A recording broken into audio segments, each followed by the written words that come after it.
Percy Jackson and the Olympians by Rick Riordan. Book 1, The Lightning Thief. Chapter 1. I accidentally vaporized my pre-algebra teacher. Look, I didn't want to be a half-blood. If you're reading this because you think you might be one, my advice is, close this book right now. Believe whatever lie your mom or dad told you about your birth, and try to lead a normal life. Being a half-blood is dangerous. It's scary most of the time. It gets you killed in painful, nasty ways. If you are a normal kid reading this because you think it's fiction, great. Read on. I envy you for being able to believe that none of this ever happened. But if you recognize yourself in these pages, if you feel something stirring inside, stop reading immediately. You might be one of us. And once you know that, it's only a matter of time before they sense it too. And they will come for you. Don't say I didn't warn you. My name is Percy Jackson. I'm 12 years old. Until a few months ago, I was a boarding student at Yancey Academy, a private school for troubled kids in upstate New York. Am I a troubled kid? Yeah, you could say that. I could start at any point in my short, miserable life to prove it. But things really started going bad last May, when our 6th grade class took a field trip to Manhattan. 28 mental case kids and 2 teachers on a yellow school bus, heading to a Metropolitan Museum of Arts to look at ancient Greek and Roman stuff. I know, it sounds like torture. Most Yancey field trips were. But Mr. Brunner, our Latin teacher, was leading this trip, so I had hopes. Mr. Brunner was this middle-aged guy in a motorized wheelchair.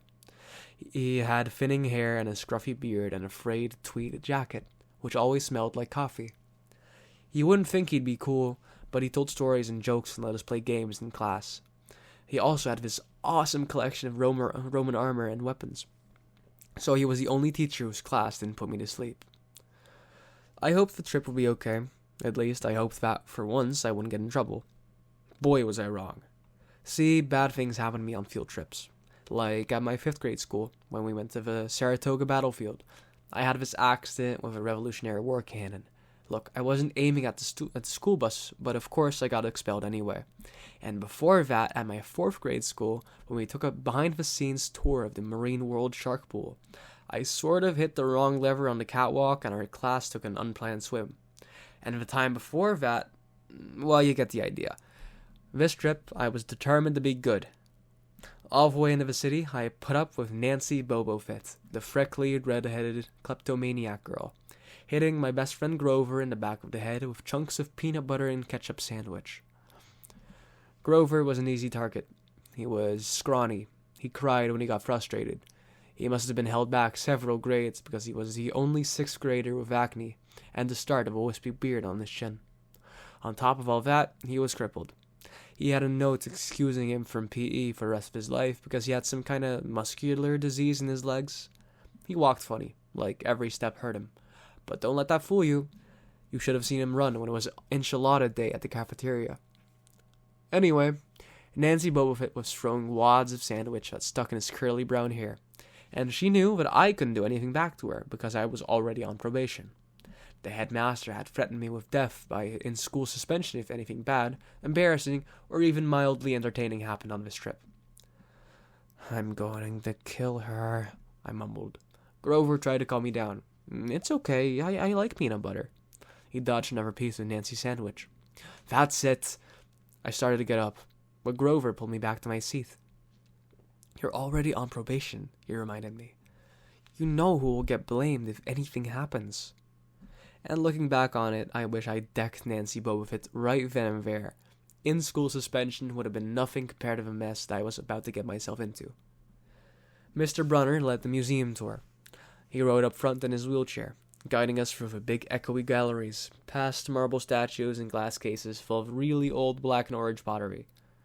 It blew my mind that this stuff was had survived for 2,000, 3,000 years.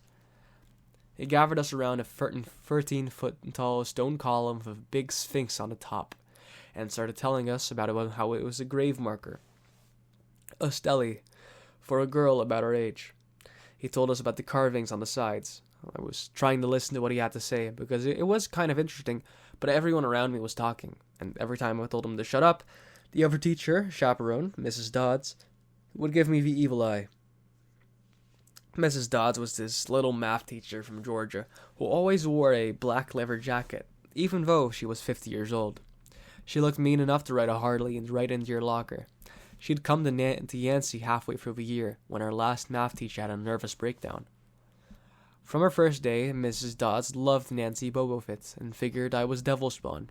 She would point her crooked finger at me and say, "Now, honey," real sweet, and I knew I was going to get after-school detention for a month. One time, after she'd made me erase answers out of an old math workbook until midnight, I told Grover I didn't think Mrs. Dodds was human.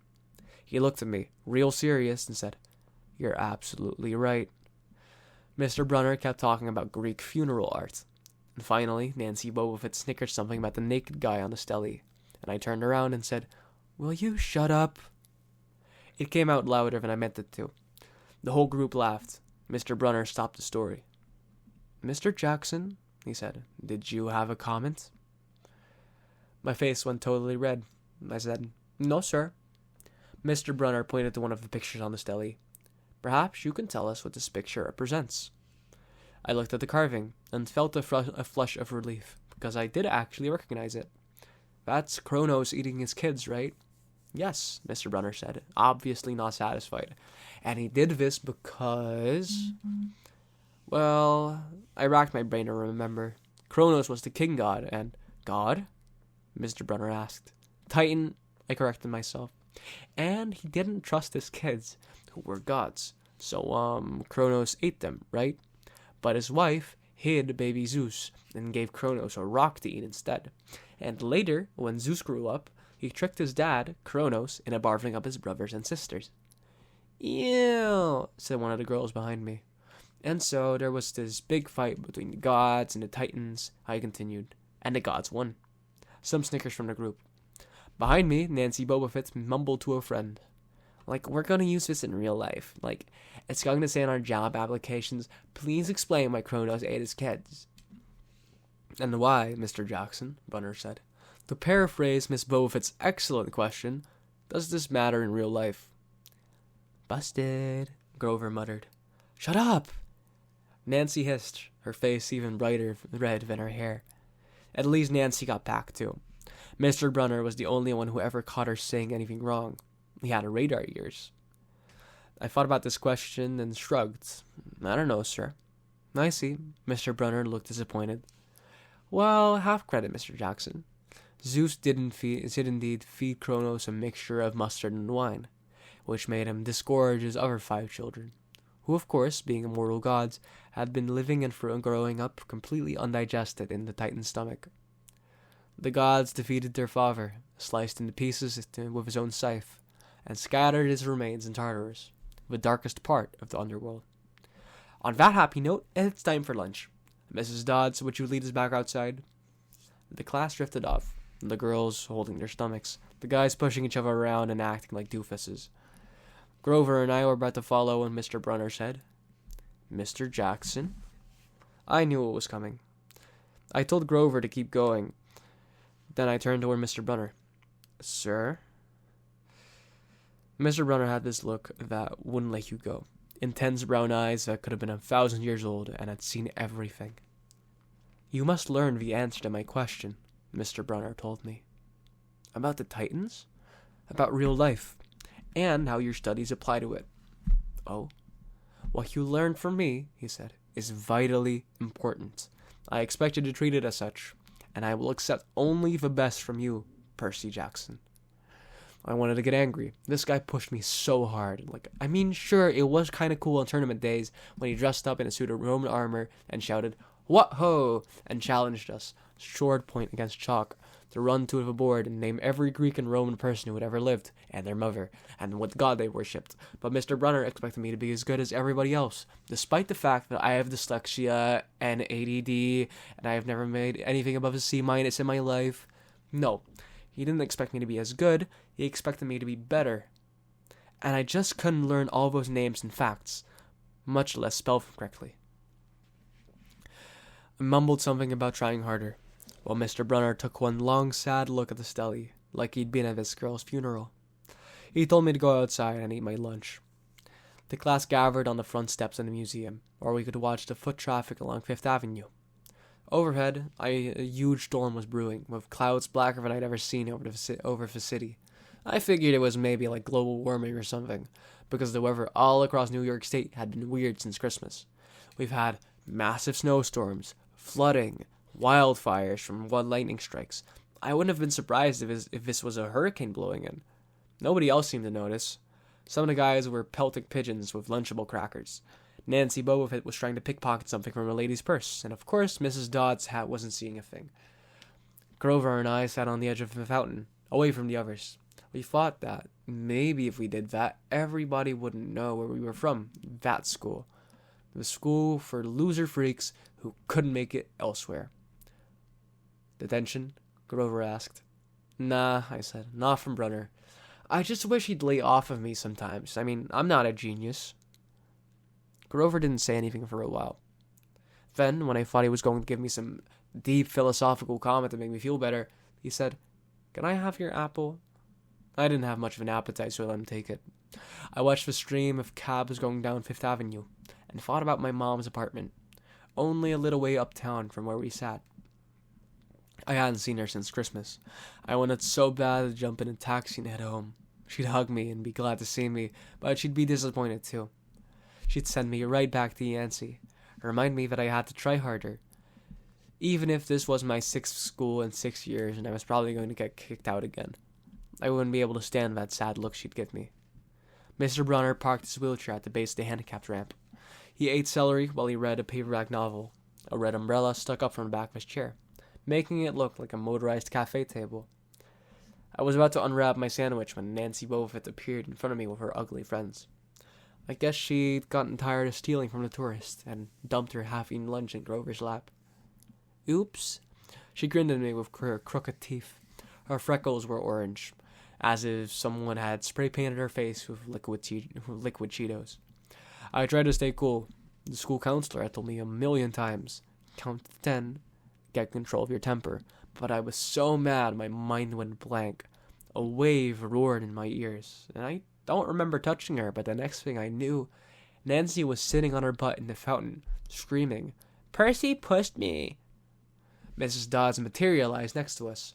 Some of the kids were whispering, "Did you see? The water. It's like it's grabbed her." I didn't know what they were talking about. All I knew was that I was in trouble again. As soon as Mrs. Dodds was sure poor little Nancy was okay, promising to get her a new short at the museum gift shop, etc., etc., Mrs. Dodds turned on me. There was a triumphant fire in her eyes, as if I'd done something she'd been waiting for all semester. "Now, honey." "I know," I grumbled. "A month for erasing workbooks." That wasn't the right thing to say. "Come with me," Mrs. Dodds said. "Wait," Grover yelped. "It was me. I pushed her." I stared at him, stunned. I couldn't believe he was trying to cover for me. Mrs. Dodds scared Grover to death. She glared at him so hard his whiskery chin trembled. "I don't think so, Mr. Underwood," she said. "But you will stay here." Grover looked at me desperately. "Hey, it's okay, man," I told him. "Thanks for trying." "Honey," Mrs. Dodds barked at me. "Now." Nancy Bobofit smirked. I gave her my deluxe "I'll kill you later" stare, and then I turned to face Mrs. Dodds, but she wasn't there. She was standing at the museum entrance, way at the top of the steps, gesturing impatiently at me to come on. How'd she get there so fast? I have moments like that a lot, when my brain falls asleep or something, and the next thing I know, I miss something, as if a puzzle piece fell out of the universe and left me staring at the blank space behind it. The school counselor told me this was part of the ADHD, my brain misinterpreting things. I wasn't so sure. I went after Mrs. Dodds. Halfway up the steps, I glanced back at Grover. He was looking pale, cutting his eyes between me and Mr. Brunner, like he wanted Mr. Brunner to notice what was going on. But Mr. Brunner was absorbed in his novel. I looked back up. Mrs. Dodds had disappeared again. She was now inside of a building, at the end of the entrance hall. Okay, I thought, she's going to make me buy a new shirt for Nancy at the gift shop. But apparently, that wasn't the plan.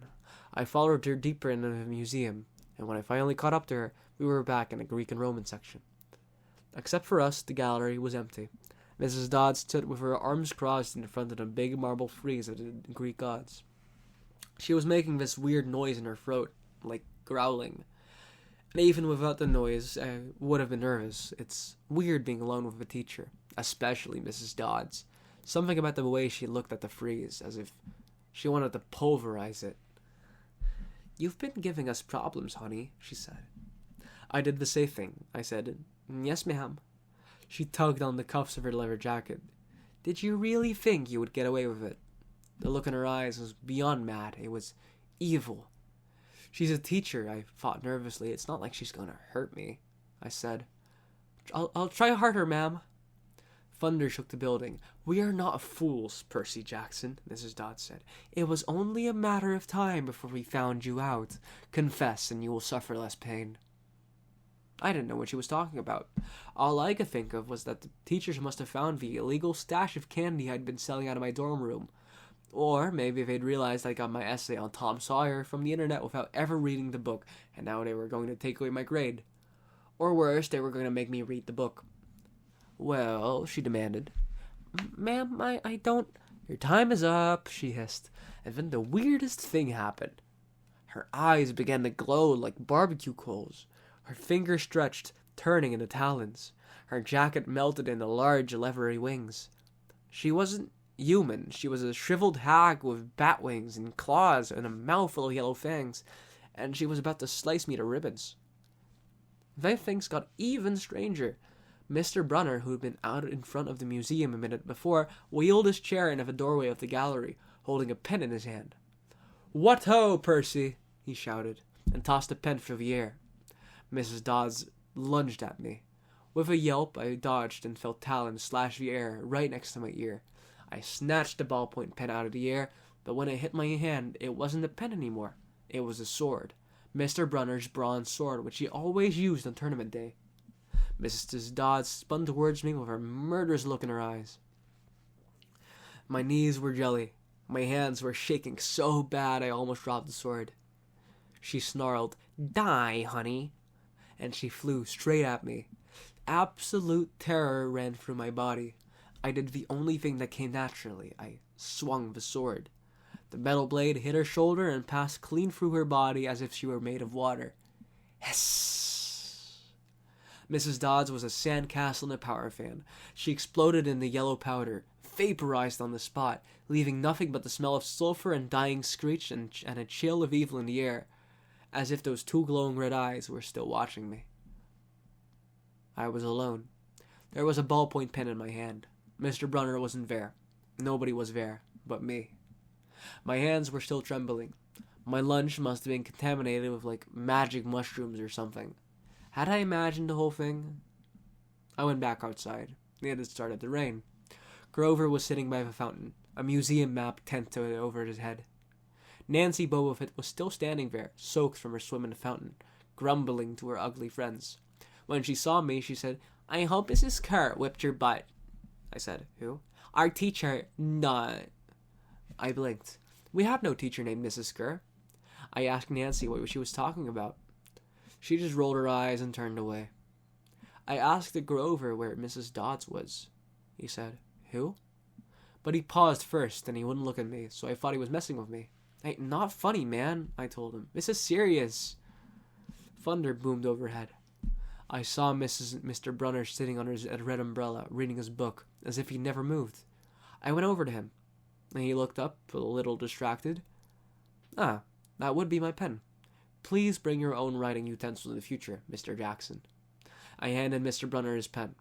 I hadn't even realized I was still holding it. "Sir," I said, "where's Mrs. Dodds?" He stared at me blankly. "Who?"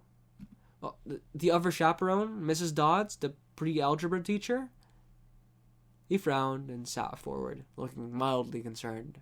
"Percy, there is no Mrs. Dodds on this trip. As far as I know, there has never been a Mrs. Dodds at Yancey Academy. Are you feeling all right?" Chapter 2. 3 old ladies knit the socks of death.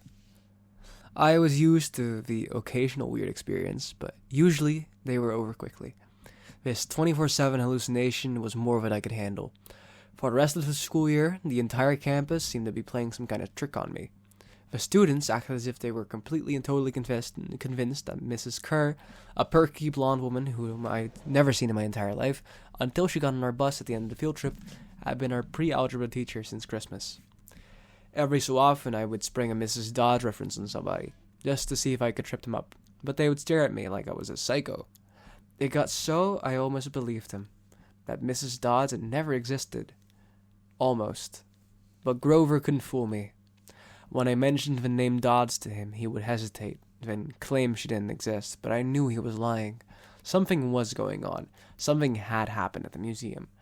I didn't have much time to think about it during the days, but at night, visions of Mrs. Dodds with talons and leathery wings would wake me up in a cold sweat. The freak weather continued, which didn't help my mood. One night, a thunderstorm blew out the windows of in my dorm room. A few days later, the biggest tornado ever spotted in the Hudson Valley touched down only 50 miles from Yancey Academy. One of the current events we studied in social studies class was the unusual number of small planes that had gone down in the sudden squalls in the Atlantic that year. I started feeling cranky and irritable most of the time. My grades slipped from D's to F's. I got into more fights with Nancy Bobofit and her friends. I was sent out into the hallway in almost every class. Finally, when our English teacher, Mr. Nicole, asked me for the millionth time why I was too lazy to study for spelling tests, I snapped. I called him an old sot. I wasn't even sure what it meant, but it sounded good. The headmaster sent my mom a letter the following week, making it official. I would not be invited back next year to Yancey Academy. Fine, I told myself, just fine. I was homesick. I wanted to be with my mom in our little apartment on the Upper East Side. Even if I had to go to public school and put up with my obnoxious stepfather and his stupid poker parties. And yet, there were things I'd miss at Yancey. The view of the woods out my dorm window, the Hudson River in the distance, the smell of pine trees. I'd miss Grover, who'd been a good friend, even if he was a little strange. I worried about how he'd survive next year without me. I'd miss Latin class, too. Mr. Brunner's crazy tournament days and his faith that I could do well. As exam week got closer, Latin was the only test I studied for. I hadn't forgotten what Mr. Brunner had told me about this subject being life or death for me. I wasn't sure why, but I started believing him. The evening before my final, I got so frustrated I threw the Cambridge Guide to Greek Mythology across my dorm room. Words started swimming off the page, circling my head, the letters doing 180s as if they were riding skateboards. There was no way I was going to remember the difference between Chiron and Charon, or polydictes and polydeuces, and conjugating those Latin verbs. Forget it. I paced the room, feeling like ants were crawling around in my skin. I remembered Mr. Brunner's serious expression, his 1,000-year-old eyes. I will only accept the best from you, Percy Jackson. I took a deep breath, and I picked up the mythology book. I never asked the teacher for help before, but maybe if I talked to Mr. Brunner, he could give me some pointers. At least I could apologize for the big fat F I was about to score on this exam. I didn't want to leave Yancey Academy without him thinking I hadn't tried. I walked downstairs to the faculty offices. Most of them were dark and empty, but Mr. Brunner's door was ajar, light from his window stretching across the hallway floor. I was 3 steps from the door handle when I heard voices inside the office. Mr. Brunner asked a question. A voice that was definitely Grover's said, "I'm worried about Percy, sir." I froze. I'm not usually an eavesdropper, but I dare you to try not listening if you heard your best friend talking about you to an adult. I inched closer. "Alone this summer," Grover was saying. "I mean, a kindly one in school. And now that we know for sure, and they know too." "We would only make matters worse by rushing him," Mr. Brunner said. "We need the boy to mature more." "But he may not have time. The summer solstice deadline will have to be resolved without him, Grover. Let him enjoy his ignorance while he still can." "Sir, he saw her." "His imagination," Mr. Brunner insisted. "The mist over the students and staff will be enough to convince him of that." "Sir, I can't fail in my duties again." Grover's voice was choked with emotion. "You know what that would mean." "You haven't failed, Grover," Mr. Brunner said kindly. "I should have seen her for what she was, But now, let's just worry about keeping Percy alive until next fall. The mythology book dropped out of my hand and hit the floor with a thud. Mr. Brunner went silent, my heart stammering. I picked up the book and backed down the hall. A shadow slid across the lighted glass of Brunner's office door. The shadow of something much taller than my wheelchair-bound teacher, holding something that looked suspiciously like an archer's bow. I opened the nearest door and slipped inside. A few seconds later, I heard a slow clop, clop, clop, like muffled wood blocks, then a sound like an animal snuffing, right outside my door. A large, dark shape paused in front of the glass, and then moved on. A bead of sweat trickled down my neck. Somewhere in the hallway, Mr. Brunner spoke. Nothing, he murmured. My nerves haven't been right since the winter solstice. Yeah, mine neither, Grover said. But I could have sworn. Go back to the dorm, Mr. Brunner told him. You've got a long day of exams tomorrow. Don't remind me. The lights went out in Mr. Brunner's office. I waited in the dark for what seemed like forever. Finally, I slipped out into the hallway and made my way back up to the dorm. Grover was lying on his bed, studying his Latin exam notes like he'd been there all night. Hey, he said, bleary-eyed. You gonna be ready for this test? I didn't answer. You look awful, he frowned. Is everything okay? Just tired. I turned so he couldn't read my expression and started getting ready for bed. I didn't understand what I heard downstairs. I wanted to believe I had imagined the whole thing. But one thing was clear. Grover and Mr. Brunner were talking about me behind my back. They thought I was in some kind of danger. The next afternoon, as I was leaving the 3-hour Latin exam, my eyes swimming with all the Greek and Roman names I'd misspelled, Mr. Brunner called me back inside. For a moment, I was worried he'd found out about my eavesdropping the night before, but that didn't seem to be the problem. Percy, he said, don't be discouraged about leaving Yancey. It's for the best. His tone was kind, but the words still embarrassed me. Even though he was speaking quietly, the other kids finishing the test would hear. Nancy Boa had smirked at me and made a sarcastic little kissing motion with her lips. I mumbled, Okay, sir. I mean, Mr. Brunner wheeled his chair back and forth, like he wasn't sure what to say. This isn't the right place for you. It was only a matter of time. My eyes stung. Here was my favorite teacher, in front of the whole class, telling me I couldn't handle it. After saying he believed in me all year, now he was telling me I was destined to get kicked out. Right, I said, trembling. No, Mr. Brunner said. Oh, confound it all. What I'm trying to say is that you're not normal, Percy, and that's nothing to be... Thanks, I blurted. Thanks a lot, sir, for reminding me. Percy... But I was already gone. On the last day of the term, I shoved my clothes into the suitcase. The other guys were joking around, talking about their vacation plans. One of them was going on a hiking trip to Switzerland. Another was cruising the Caribbean for a month. They were juvenile delinquents like me, but they were rich juvenile delinquents. Their daddies were executives, or ambassadors, or celebrities. I was a nobody, from a family of nobodies. They asked me what I was going to do this summer, and I told them I was going back to the city.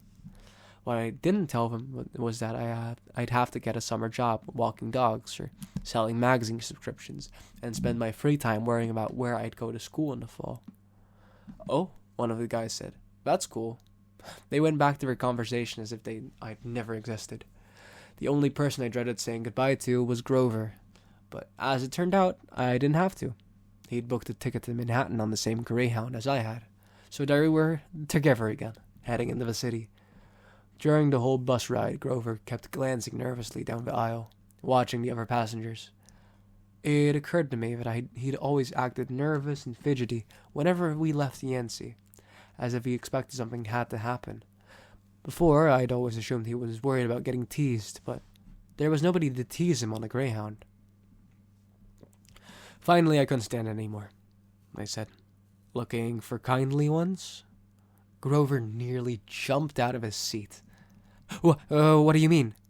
I confessed about eavesdropping on him and Mr. Brunner the night before the exam. Grover's eye twitched. How much did you hear? Oh, not much. What's the summer solstice deadline? He winced. Look, Percy, I was just worried for you, you see. I mean, hallucinating about demon math teachers. Grover. And I was telling Mr. Brunner that maybe you were overstressed or something, because there was no such person as Mrs. Dodds. And, Grover, you're a really, really bad liar. His ears turned pink. From his shirt pocket, he fished out a grubby business card. Just take this, okay? In case you need me this summer. The card was in fancy script, which was murder on my dislike the guys. But I finally made out something like Grover Underwood, Keeper, Half-Blood Hill, Long Island, New York. What's half? Don't say it aloud, he yelped. That's my summer address. My heart sank. Grover had a summer home. I never considered that his family might be as rich as the others in Yancey. Okay, I said glumly. So, like, if I want to come visit your mansion, he nodded. Or if you need me. Why would I need you? It came out harsher than I needed it to. Grover blushed right down to his Adam's apple. Look, Percy, the truth is, I kind of have to protect you. I stared at him. All year long, I'd gotten into fights, keeping bullies away from him. I'd lost sleep worrying that he'd get beaten up next year without me. And here he was, acting like he was the one who defended me. Grover, I said, what exactly are you protecting me from? There was a huge grinding noise under our feet. Black smoke poured from the dashboard, and the whole bus filled with a smell like rotten eggs. The driver cursed and limped the Greyhound over to the side of the highway. After a few minutes clanking around in the engine compartment, the driver announced that we'd all have to get off. Grover and I filed outside with everybody else. Sorry. We were on a stretch of country road. No place you'd notice if you didn't break down there. On our side of the highway was nothing but maple trees and litter from passing cars. On the other side, across 4 lanes of asphalt shimmering with afternoon heat, was an old-fashioned fruit stand. The stuff on sale looked really good. Heaping boxes of blood-red cherries and apples, walnuts and apricots, jugs of cider and a clawfoot tub full of rice. There were no customers, just 3 old ladies sitting in rocking chairs in the shade of the maple tree, knitting the biggest pair of socks I'd ever seen. I mean, these socks were the sizes of sweaters, but they were clearly socks. The lady on the right knitted one of them. The lady on the left knitted the other. The lady in the middle held an enormous basket of electric blue yarn. All 3 women looked ancient, with pale faces wrinkled like fruit. Silver hair tied back in white bandanas, bony arms sticking out into bleached cotton dresses, and the weirdest thing was, they seemed to be looking right at me. I looked over at Grover to say something about this, and saw that the blood had drained from his face. His nose was twitching. Grover, I said, hey man, tell me they're not looking at you. Oh, they are, aren't they? Yeah, weird, huh?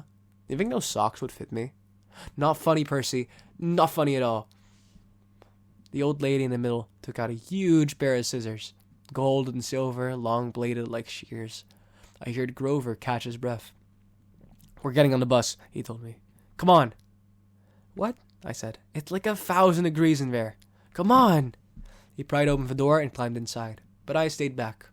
Across the road, the old ladies were still watching me. The middle one cut the yarn, and I swear I could hear that snip across 4 lanes of traffic. Our 2 friends balled up the electric blue socks, leaving me wondering who they could possibly be for. Sasquatch or Godzilla. At the rear end of the bus, the driver wrenched a big chunk of smoking metal out of the engine compartment. The bus shuddered, and the engine roared back to life. The passenger cheered. Darn right, yelled the driver. He slapped the bus with his hat. Everybody on board. Once we got going, I started feeling feverish, as if I'd caught the flu. Grover didn't look much better. He was shivering and his teeth were chattering. Grover? Yeah? What are you not telling me? He dabbed his forehead with his shirt sleeve. Percy, what did you see back at the fruit stand? You mean the old ladies? What's it about them, man? They're not like Mrs. Dodds, are they? His expression was hard to read, but I got the feeling that the fruit stand ladies were something much, much worse than Mrs. Dodds. He said, just tell me what you saw. The middle one took out their scissors as she cut the yarn. He closed his eyes and made a gesture with his fingers that might have been crossing himself. But it wasn't. It was something else, something almost older. He said, "So you saw her snip the cord?" "Yeah, so?" But even as I said it, I knew it was a big deal. "This is not happening," Grover mumbled. He started chewing at his thumb. "I don't want this to be like last time." "What last time?" "It's always 6th grade. They never get past 6th. "Grover," I said, because he was really starting to scare me. "What are you talking about?" "Let me walk you home from the bus station. Promise me." This seemed like a strange request to me, but I promised he could. "Is this like a superstition or something?" I asked. No answer. "Grover, that snipping of the yarn, does that mean somebody's gonna die?" He looked at me mournfully, like he was already picking the kind of flowers I'd like best on my coffin. Chapter 3. Grover unexpectedly loses his pants. Confession time. I ditched Grover as soon as we got to the bus terminal. I know, it was rude, but Grover was really freaking me out, looking at me like I was a dead man, muttering, "Why does this always happen? And why does it always have to be 6th grade? Whenever he got upset, Grover's bladder acted up, so I wasn't surprised when, as soon as we got off the bus, he made me promise to wait for him, then made a beeline for the restroom. Instead of waiting, I got my suitcase, slipped outside, and caught the first taxi uptown. "East 104th and 1st, I told the driver. "A word about my mother, before you meet her. Her name is Sally Jackson, and she's the best person in the world, which just proves my theory that the best people have the rottenest luck. Her own parents died in a plane crash when she was 5, and she was raised by an uncle who didn't care much about her. She wanted to be a novelist, so she spent high school working to save enough money for college with a good creative writing program. And then her uncle got cancer, and she had to quit her school her senior year to take care of him. And after he died, she was left with no money, no family, and no good diploma. The only good break she ever got was meeting my dad. I don't have any memories of him, just this sort of like warm glow, maybe the barest trace of his smile. My mom doesn't like to talk about him because it makes her sad. She has no pictures. See, they weren't married, but she did tell me that he was rich and important, and their relationship was a secret. Then one day, he set sail across the Atlantic on some important journey, and he never came back. Lost at sea, my mom told me. Not dead, just lost at sea. She worked odd jobs, took night classes to get her high school diploma, and raised me on her own. She never complained or got mad, not even once. But I knew I wasn't an easy kid. Finally, she married Gabe Ugliano, who was nice the first 30 seconds we knew him, and then showed his true colors as a world-class jerk. When I was young, I nicknamed him Smelly Gabe. I'm sorry, but it's the truth. The guy reeked like moldy garlic pizza wrapped in gym shorts. Between the two of us, we made my mom's life pretty hard. The way Smelly Gabe treated her, the way he and I got along. Well, when I came home is a good example. I walked into our little apartment hoping my mom would be home for work. Instead, it was Smelly Gabe in the living room, playing poker with his buddies. The television blared ESPN. Chips and beer cans were strewn all over the carpet.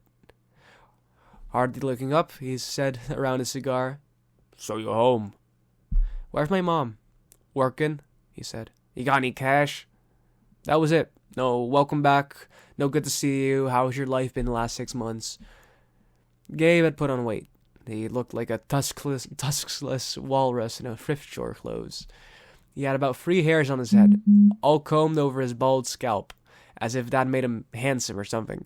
He managed the electronics megamart in Queens, but he stayed home most of the time. I don't know why he had been fired long before.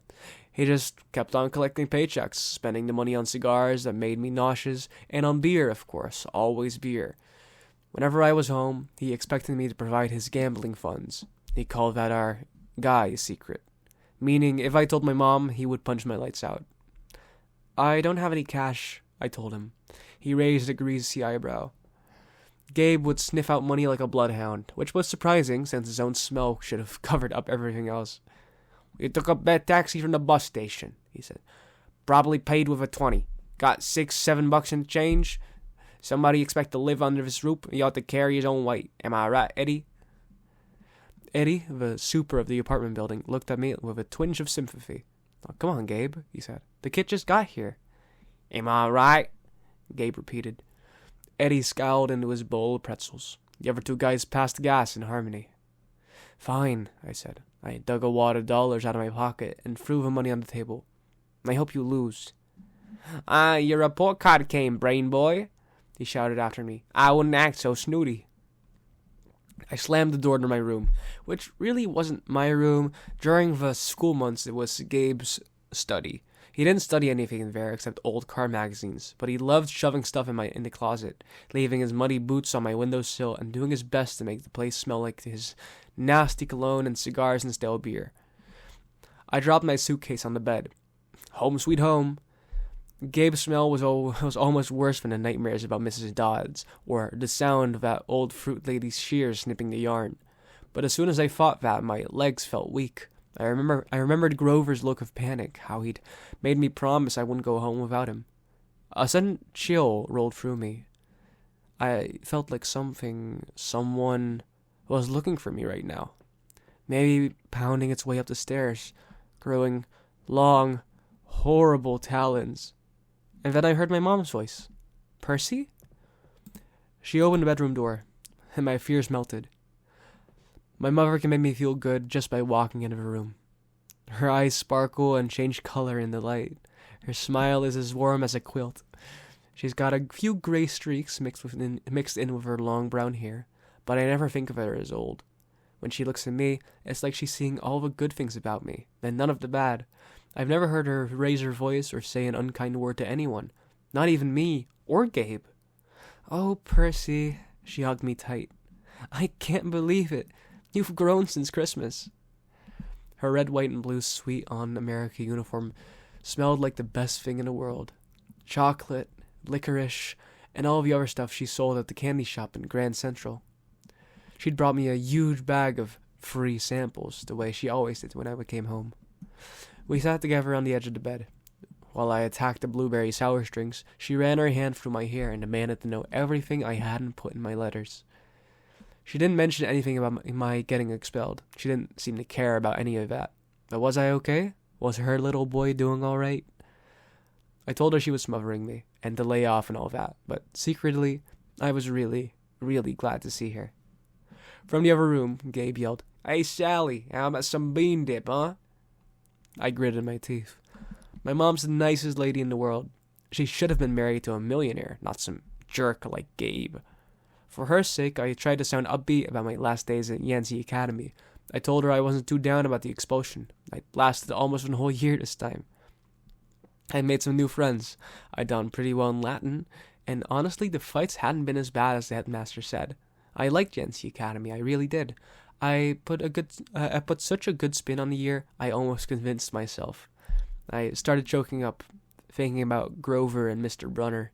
Even Nancy Boba Fett suddenly didn't seem so bad. Until that trip to the museum. What?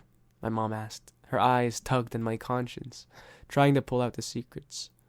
Did something scare you? No, Mom. I felt bad lying. I wanted to tell her about Mrs. Dodds and the three old ladies with the yarn, but I thought it would sound stupid. She pursed her lips. She knew I was holding back, but she didn't push me. I do have a surprise for you, she said. We're going to go to the beach. My eyes widened. Montauk? 3 nights? Same cabin. When? She smiled.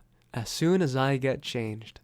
I couldn't believe it. My mom and I hadn't been to Montauk the last 2 summers because Gabe said there wasn't enough money.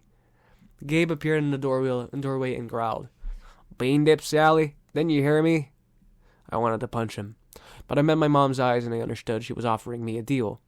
Be nice to Gabe for a little while, just until she was ready to leave for Montauk.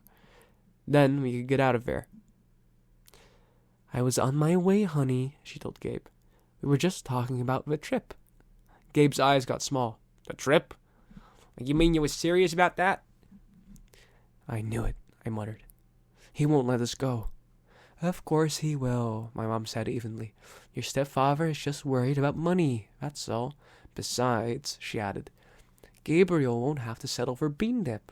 I'll make him enough 7-layer dip for the whole weekend. Guacamole, sour cream, the works. Gabe softened a bit. So, this money for your trip, it comes out of your clothes budget, right? Yes, honey. And you won't take my car anywhere but there and back. We'll be very careful. Gabe scratched at his double chin. Maybe if you hurry for that 7-layer dip, and maybe if the kid apologizes for interrupting my poker game. Maybe if I kick you in your soft spot, I thought, and make you sing soprano for a week. But my mom's eyes warned me not to make him mad. Why did she put up with this guy? I wanted to scream. Why did she care what he thought? I'm sorry, I muttered. I'm really sorry I interrupted your incredibly important poker game. Please go back to it right now. Gabe's eyes narrowed.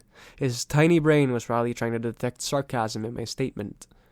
Yeah, whatever, he decided. He went back to his game. Thank you, Percy, my mom said. Once we could get them on talk, we'll talk about more... whatever you've forgotten to tell me, okay? For a moment, I thought I saw anxiety in her eyes. The same fear I'd seen in Grover during her bus ride. As if my mom too felt an odd chill in the air. But then her smile returned, and I figured I must have been mistaken. She ruffled my hair and went to make Gabe his 7-layer dip. An hour later, we were ready to leave. Gabe took a break from his poker game long enough to watch me lug my mom's bags to the car. He kept griping and moaning about losing her cooking, and more important, his 78 Camaro the whole weekend. Not a scratch on this car, brain boy. He warned me as if I loaded the last bag. Not one little scratch. Like I'd be the one driving. I was 12. But that didn't matter to Gabe. If a seagull so much as pooped on his paint job, he'd find a way to blame me. Watching him lumber back toward the apartment building, I got so mad, I did something I can't explain. As Gabe reached the doorway, I made the hand gesture I had seen Grover make on the bus, a sort of warding off evil gesture. A clawed hand over my heart, and then a shoving movement toward Gabe. The screen door slammed shut so hard and whacked him in the butt and sent him flying up the staircase as if he'd been shot from a cannon. Maybe it was just the wind, or some freak accident with the hinges, but I didn't stay long enough to find out. I got in the Camaro and told my mom to step on it. Our rental cabin was on the South Shore, way out at the tip of Long Island. It was a little pastel box with faded curtains, half sunken into the dunes. There was always sand in the sheets and spiders in the cabinets, and most of the time the sea was too cold to swim in. I loved the place. We've been going here ever since I was a baby. My mom had been going even longer. She never exactly said, but I knew why the beach was special to her. It was the place where she met my dad. As we got closer to Montauk, she seemed to grow younger. Years of worry and work were disappearing from her face. Her eyes turned the color of the sea. We got there at sunset, opened all the cabin's windows, and went through our usual cleaning routine. We walked on the beach, fed blue corn chips to the seagulls, and munched on blue jelly beans, blue saltwater taffy, and all the other free samples my mom had brought from work. I guess I should explain the blue food. See, Gabe had once told my mom that there was no such thing. They had this fight, which seemed like a really small thing at the time, but ever since, my mom went out of her way to eat blue. She baked blue birthday cakes, she mixed blueberry smoothies, she bought blue corn tortilla chips, and brought home blue candy from the shop. This, along with keeping her maiden name, Jackson, rather than calling herself Miss Agliano, was proof that she wasn't totally suckered by Gabe. She did have a little rebellious streak, like me. When it got dark, we made fire. We roasted hot dogs and marshmallows. Mom told me stories about when she was a kid, back before her parents died in a plane crash. She told me about the book she wanted to write someday, when she had enough money to quit the candy shop. Eventually, I got up the nerve to ask what was always on my mind, whenever we came to one talk. My father. Mom's eyes went all misty. I figured she would tell me the same thing she always did, but I never got tired of hearing them. He was kind, Percy, she said. Tall, handsome, and powerful, but gentle, too. You have his black hair, and his green eyes.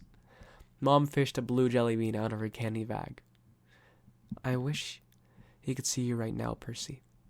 He would be so proud. I wondered how she could say that. What was so great about me? A dyslexic, hyperactive boy with a D+ report card, kicked out of school for the 6th time in 6 years. How old was I asked. I mean, when he left. She watched the flames. He was only with me for 1 summer, Percy.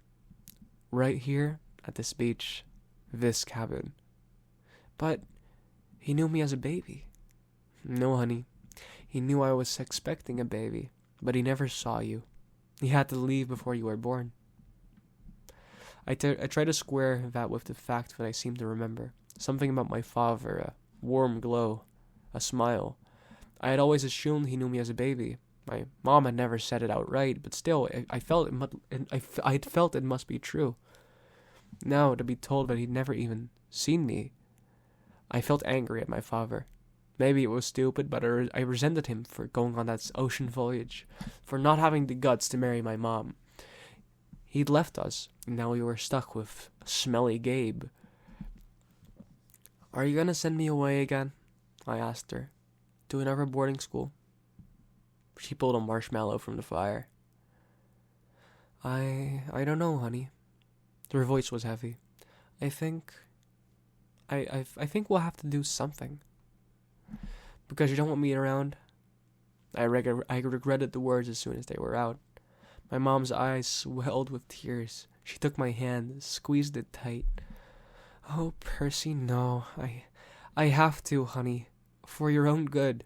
I have to send you away. Her words reminded me of what Mr. Brunner had said, that it was best for me to leave Yancey. Because I'm not normal, I said. You say that as if it was a bad thing, Percy, but you don't realize how important you really are. I thought Yancey Academy would be far enough away. I thought you'd finally be safe. Safe from what? She met my eyes, and a flood of memories came back to me. All the weird, scary things that had ever happened to me, some of which I tried to forget.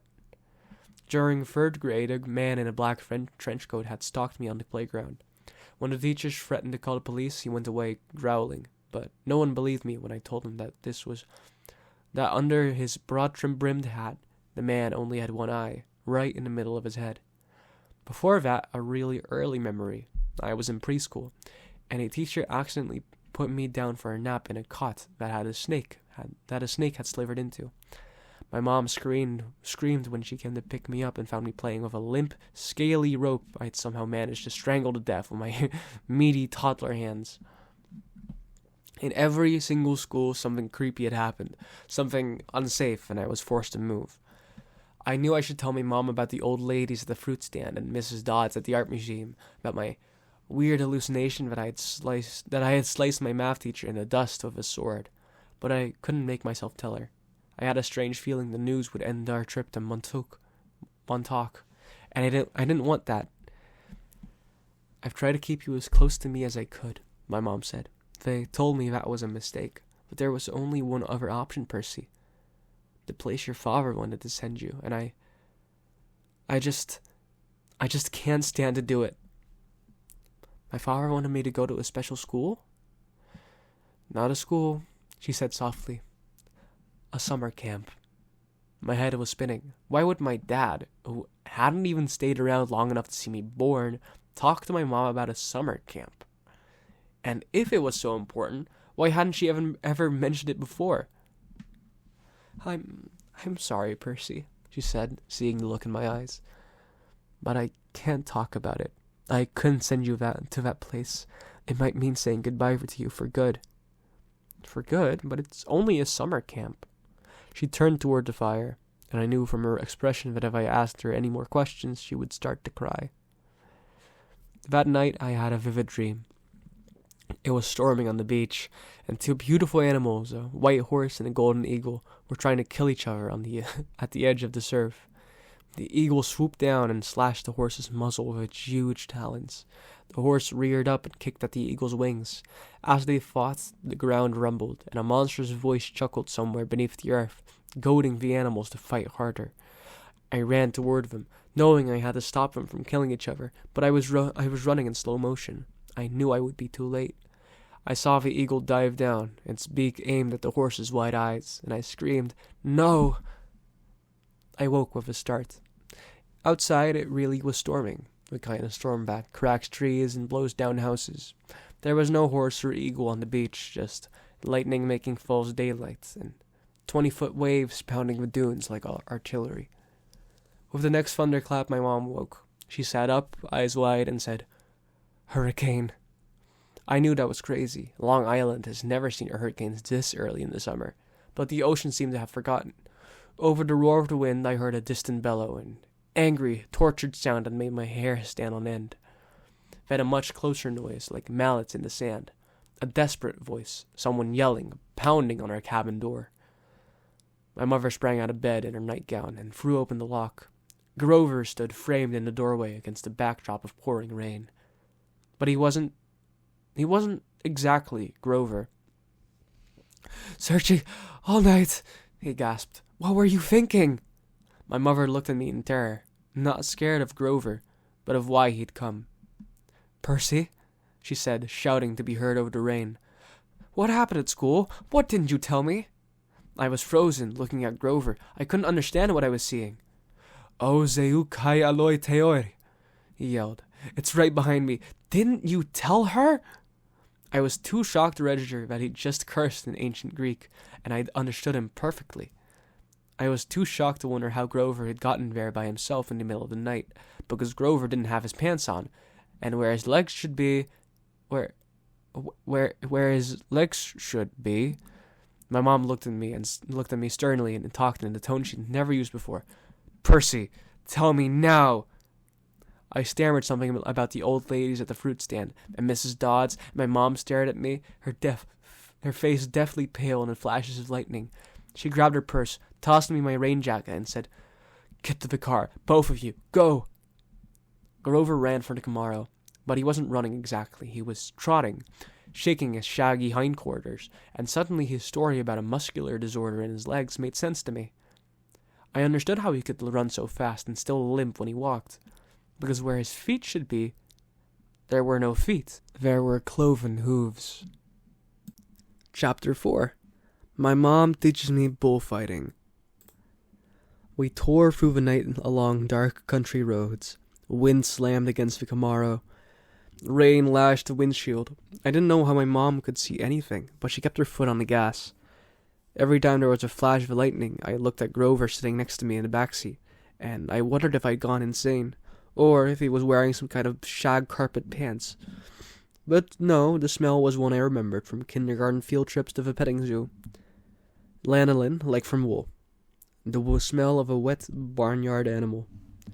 All I could think to say was, "So you and my mom know each other?" Grover's eyes flitted to the rearview mirror, though there were no cars behind us.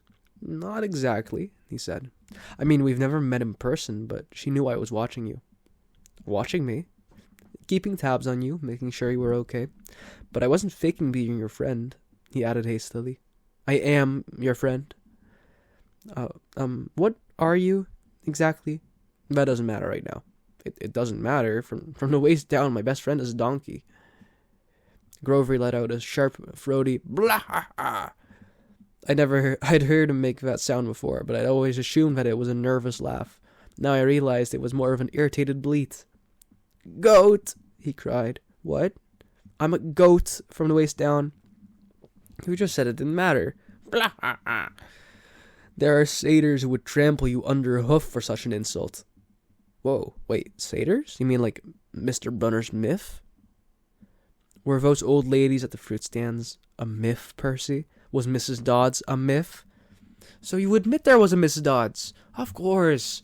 Then why—" "The less you knew, the fewer monsters you would attract," Grover said, like that should be perfectly obvious. "We put mist over the human's eyes. We hoped you'd think the kindly one was a hallucination, but it was no good. You started to realize who you are." "Who I— Wait a minute, what do you mean?" The weird bellowing noise rose up again from somewhere behind us, closer than before. Whatever was chasing us was still on our trail. "Percy, my mom said. There's too much to explain and not enough time. We have to get you to safety. Safety from what? Who's after me? No, nobody much, Grover said, obviously still miffed about the donkey comet. Just the Lord of Death and a few of his bloodthirsty minions. Grover! Sorry, Mrs. Jackson, could you drive a little bit faster, please? I tried to wrap my mind around what was happening, but I couldn't do it. I knew this wasn't a dream. I had no imagination. I could never dream up something this weird. My mom made a hard left. We swerved onto a narrow road, racing past darkened farmhouses and wooded hills and pick-your-own-strawberry signs and white picket fences. Where are we going? I asked. The summer camp I told you about. My mother's voice was tight. She was trying, for my sake, not to be scared. The place your father wanted to send you. The place you didn't want me to go? Please, dear, my mother begged. This is hard enough. Try to understand. You are in danger. Because some old ladies cut yarn? Those weren't old ladies, Grover said. Those were the fates. Do you know what it means? The fact that they appeared in front of you? They only do that when you're about to... When someone's about to die. Whoa? You said you. No, I didn't. I mean, I said someone. You meant you, as in me? I meant you like someone, not you. Boys, my mom said. She pulled the wheel hard to the right, and I got a glimpse of a figure she'd swerved to avoid, a dark, fluttering shape now lost behind us in the storm. What was that? I asked. We're almost there, my mother said, ignoring my question. Another mile, please, please, please. I didn't know where there was, but I found myself leaning forward in the car, anticipating, wanting us to arrive.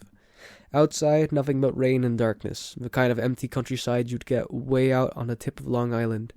I thought about Mrs. Dodds in the moment when she'd changed into the thing with pointed teeth and leathery wings. My limbs went numb from a delayed shock.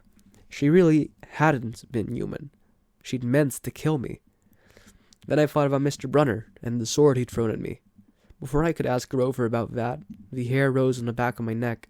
There was a blinding flash, a jaw-rattling boom, and our car exploded. I remember feeling weightless, like I was being crushed, fried, and hosed down at the same time. I peeled my forehead off of the back of the driver's seat and said, Ow.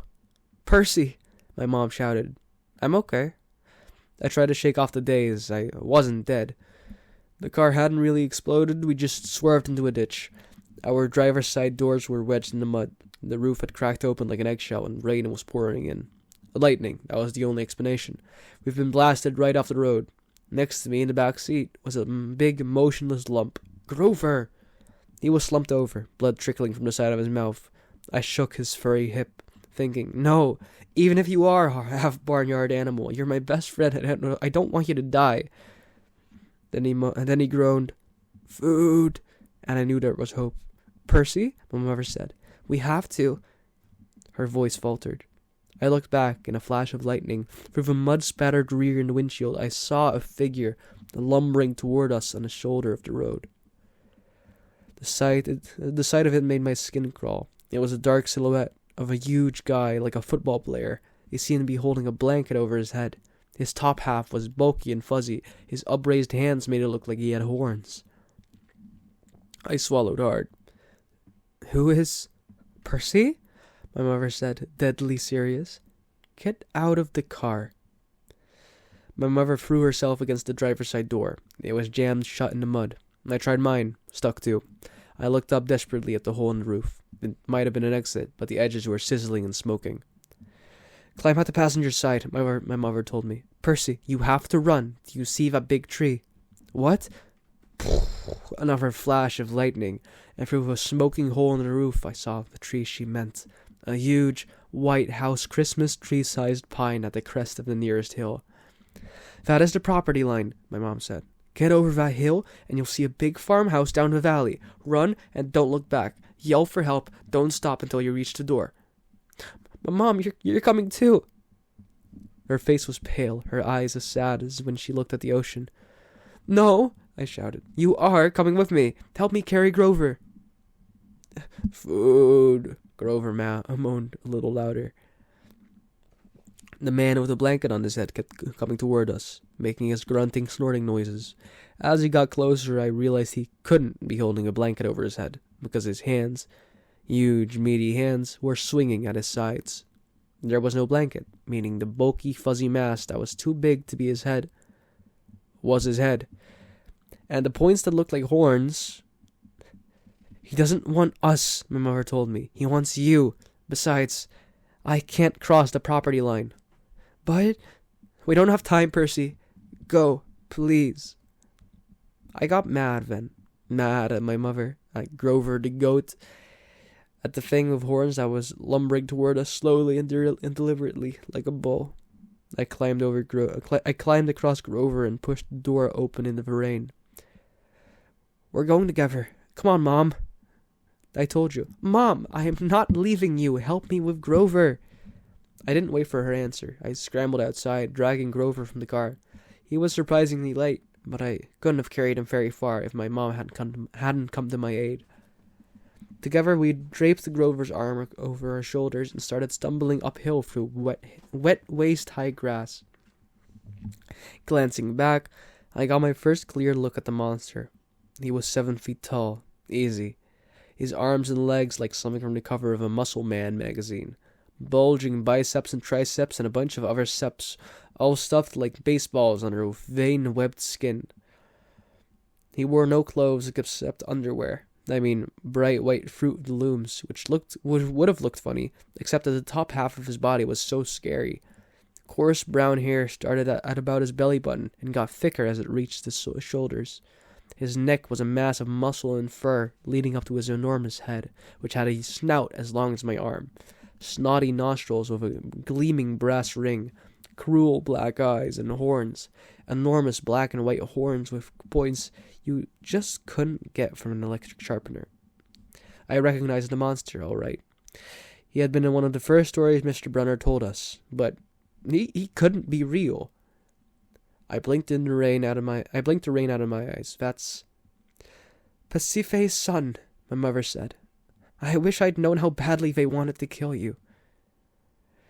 But he's the Don't say his name, he warned. Names have power.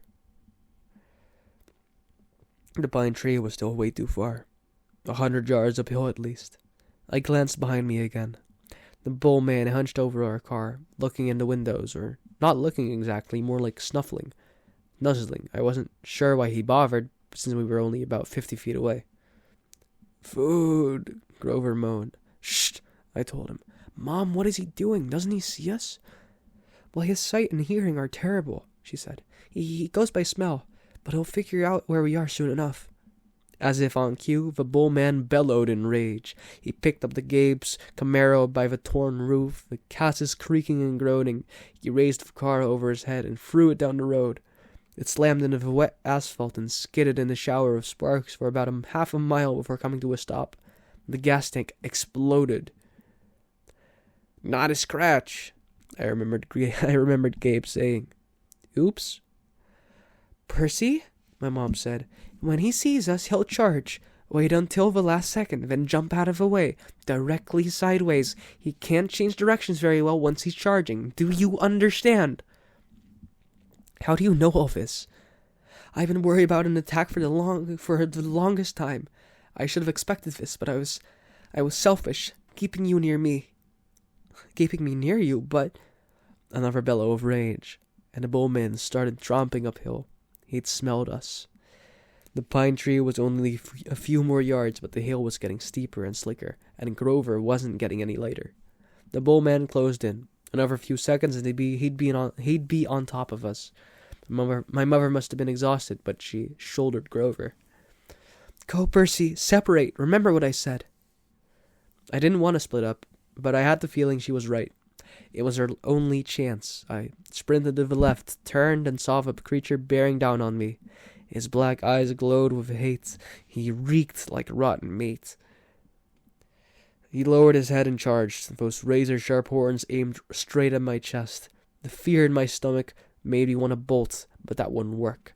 I could never outrun this thing, so I held my ground, and at the last moment I jumped to the side. The bullman stormed past like a freight train. then bellowed with frustration and turned, but not towards me this time, towards my mother, who was setting Grover down under the grass. We'd reached the crest of the hill. Down the other side I could see a valley, just as my mom had said, and the lights of a farmhouse glowing yellow through the rain. But that was half a mile away. We'd never make it. The bowman grunted, pawing at the ground. He kept eyeing my mother, who was now retreating slowly downhill, back toward the road, trying to lead the monster away from Grover. "Run, Percy," she told me. "I can't go any farther. Run." But I just stood there, frozen in fear as the monster charged her. She tried to sidestep as she told me to do so, but the monster had learned his lesson. His hands shot out and grabbed her by the neck as she tried to get away. He lifted her as she struggled, kicking and pummeling the air. "Mom!" She caught my eyes, managed to choke out one last word. "Go!"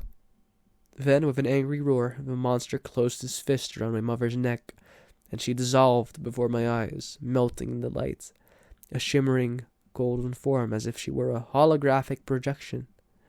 A blinding flash, and she was simply gone. No! Anger replaced my fear. Newfound strength burned in my limbs, the same rush of energy I had gotten when Mrs. Dodds grew talons. The bullman bore down on Grover, who lay helpless in the grass. The monster hunched over, snuffling my best friend, as if he were about to lift Grover up and make him dissolve too. I couldn't allow that. I stripped off my red rain jacket. "Hey!" I screamed, waving the jacket, running to one side of the monster. Hey, stupid ground beef!" Roar! The monster turned toward me, shaking his meaty fists. I had an idea, a stupid idea, but better than no idea at all. I put my back to a big pine tree and waved my red jacket in front of the bullman, thinking I'd jump out of the way at the last moment. But it didn't happen like that. The bullman charged too fast, his arms out to grab me whichever way I tried to dodge. Time slowed down. My legs tensed. I couldn't jump sideways, so I leaped straight up, kicking off on the creature's head, using it as a springboard, turning in midair and landing on his neck. How did I do that? I didn't have time to figure it out. A millisecond later, the monster's head slammed into the tree, and the impact nearly knocked my teeth out. The bullman staggered around, trying to shake me. I locked my arms around his horn to keep from being thrown. Thunder and lightning were still going strong. The rain was in my eyes. The smell of rotten meat burned my nostrils. The monster shook himself around and buckled like a rodeo bull. He should have just backed up into the tree and smashed me flat, but I was starting to realize that this thing had only one gear, forward. Meanwhile, Grover started groaning in the grass. I wanted to yell at him to shut up, but the way I was getting tossed around, if I'd opened my mouth, I'd bite my own tongue off. "Food," Grover moaned.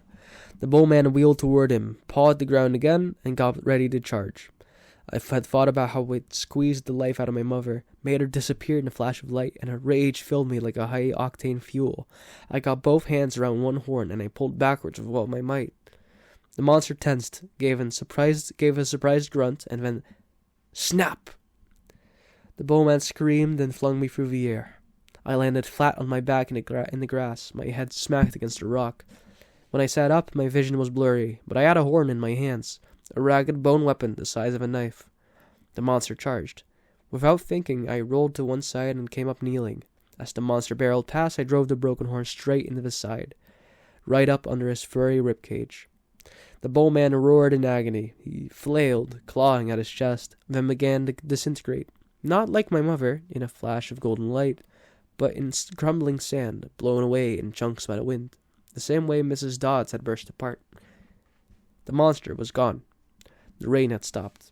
The storm still rumbled, but only in the distance. I smelled like livestock, and my knees were shaking. My head felt like it was splitting open. I was weak and scared and trembling with grief. I just seen my mother vanish. I wanted to lie down and cry, but there was Grover needing my help, so I managed to haul him up and stagger down into the valley, towards the light of the farmhouse. I was crying, calling for my mom, but I held on to Grover. I wasn't going to let him go too.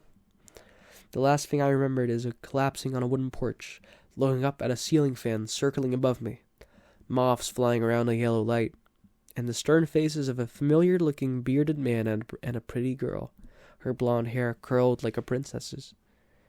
They both looked down on me, and the girl said, "He's the one. He must be." "Silence, Annabeth," the man said. "He's still conscious. Bring him inside." Chapter 5. I play Pinochle with a horse. I had weird dreams full of barnyard animals. Most of them wanted to kill me. The rest wanted food. I must have woken up several times, but what I heard and saw made no sense, so I just passed out again. I remember lying in a soft bed, being spoon-fed something that tasted like buttered popcorn, only it was pudding.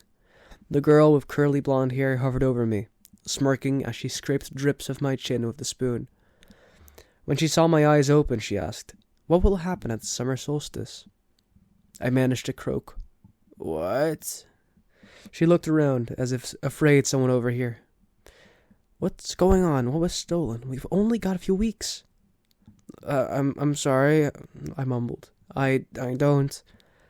Somebody knocked on the door, and the girl quickly filled my mouth with pudding. The next time I woke up, the girl was gone. A husky blonde dude, like a surfer, stood in the corner of the bedroom, keeping watch over me. He had blue eyes, at least a dozen of them, on his cheeks, his forehead, and the back of his hands. When I finally came around for good, there was nothing weird about my surroundings, except that they were nicer than I was used to. I was sitting in a deck chair on a huge porch, gazing across a meadow at green hills in the distance. The breeze smelled like strawberries. There was a blanket over my legs, a pillow behind my neck. All that was great, but my mouth felt like a scorpion had been using it for a nest. My tongue was dry and nasty, and every one of my teeth hurt. On the table next to me was a tall drink. It looked like iced apple juice, with a green straw and a paper parasol stuck through a maraschino cherry. My hand was so weak I almost dropped the glass once I got my fingers around it. "Careful," a familiar voice said. Grover was leaning against the porch railing, looking like he hadn't slept in a week. Under one arm, he cradled a shoebox. He was wearing blue jeans, Converse high tops, and a bright orange t-shirt that said Camp Half-Blood. Just plain old Grover, not the goat boy. So maybe I'd had a nightmare. Maybe my mom was okay. We were still on vacation, and we'd stopped here at this big house for some reason. And, "You've saved my life," Grover said. Well, the least I could do. I went back to the hill. I thought you might want this." Reverently, he placed the shoebox in my lap. Inside was a black and white bull's horn, the base jagged from being broken off, the tips splattered with dried blood. It hadn't been a nightmare. "The Minotaur," I said. Percy, it isn't a good idea." "That's what they call him in the Greek myths, isn't it?" I demanded. "The Minotaur, the half-man, half-bull." Grover shifted uncomfortably. "You've been out for 2 days. How much do you remember?" "My mom, is she really?" He looked down. I stared across the meadow. There were groves of trees, a winding stream, acres of strawberries spread out under the blue sky. The valley was surrounded by rolling hills, and the tallest one, directly in front of us, was the one with a huge pine tree on top. Even that looked beautiful in the sunlight. My mother was gone. The whole world should be black and cold. Nothing should look beautiful. "I'm sorry," Grover sniffled. I'm a failure. I'm the worst satyr in the world." He moaned, stomping his foot so hard it came off. The Converse high top came off. The inside was filled with styrofoam, except for a hoof-shaped hole. "Oh, sticks," he mumbled. Thunder rolled across the clear sky. As he struggled to get his hoof back in the fake foot, I thought, well, that settles it. Grover was a satyr. I was ready to bet that if I shaved his curly brown hair, I'd find tiny horns on his head. But I was too miserable to care that satyrs existed, or even minotaurs. All that meant was that my mom really had been squeezed into nothingness, dissolved in the yellow light. I was alone, an orphan. I would have to live with Smelly Gabe? No, that would never happen. I would live on the streets first. I would pretend I was 17 and I'd join the army. I'd do something. Grover was still sniffling. The poor kid, poor goat, satyr, whatever, looked as if he was expected to be hit. I said, "It wasn't your fault." "Yes, it was. I was supposed to protect you." "Well, did my mother ask you to protect me?" No, but that's my job. I'm a keeper, at least. I was. But why? I suddenly felt dizzy, my vision swimming. "Don't strain yourself," Grover said. "Here." He helped me hold my glass and put the straw to my lips. I recoiled at the taste because I was expecting apple juice, but it wasn't that at all. It was chocolate chip cookies, liquid cookies, and not just any cookies. It's my mom's homemade blue chocolate chip cookies, buttery and hot, with the chip still melting. Drinking it, my body felt warm and good, full of energy. My grief didn't go away, but I felt as if my mom had just brushed her hand against my cheek, given me a cookie the way she used to when I was small, and told me everything was going to be okay. Before I knew it, I drained the glass. I stared into it. Sure, I just had a warm drink, but the ice cubes hadn't even melted. "Was it good?" Grover asked. I nodded. "What did it taste like?" He sounded so wistful, I felt guilty. "I'm sorry," I said. "I should have let you taste." His eyes got wide. No, that's not what I meant. I just wondered." "Chocolate chip cookies," I said. "My mom's. Homemade." He sighed. "And how did you feel?" "Like I could throw Nancy Bofitt 100 yards. "That's good," he said. "That's good. I don't think you could risk drinking any more of that stuff." "What do you mean?" He took the empty glass from me gingerly, as if it were dynamite, and set it back on the table. "Come on. Chiron and Mr. D are waiting."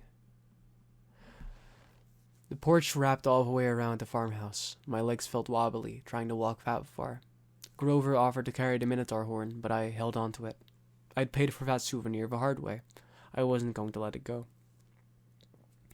As we came around the opposite end of the house, I caught my breath. We must have been on the north shore of Long Island, because on this side of the house, the valley marched all the way up to the water, which glittered about a mile in the distance. Between here and there, I simply couldn't process everything I was seeing.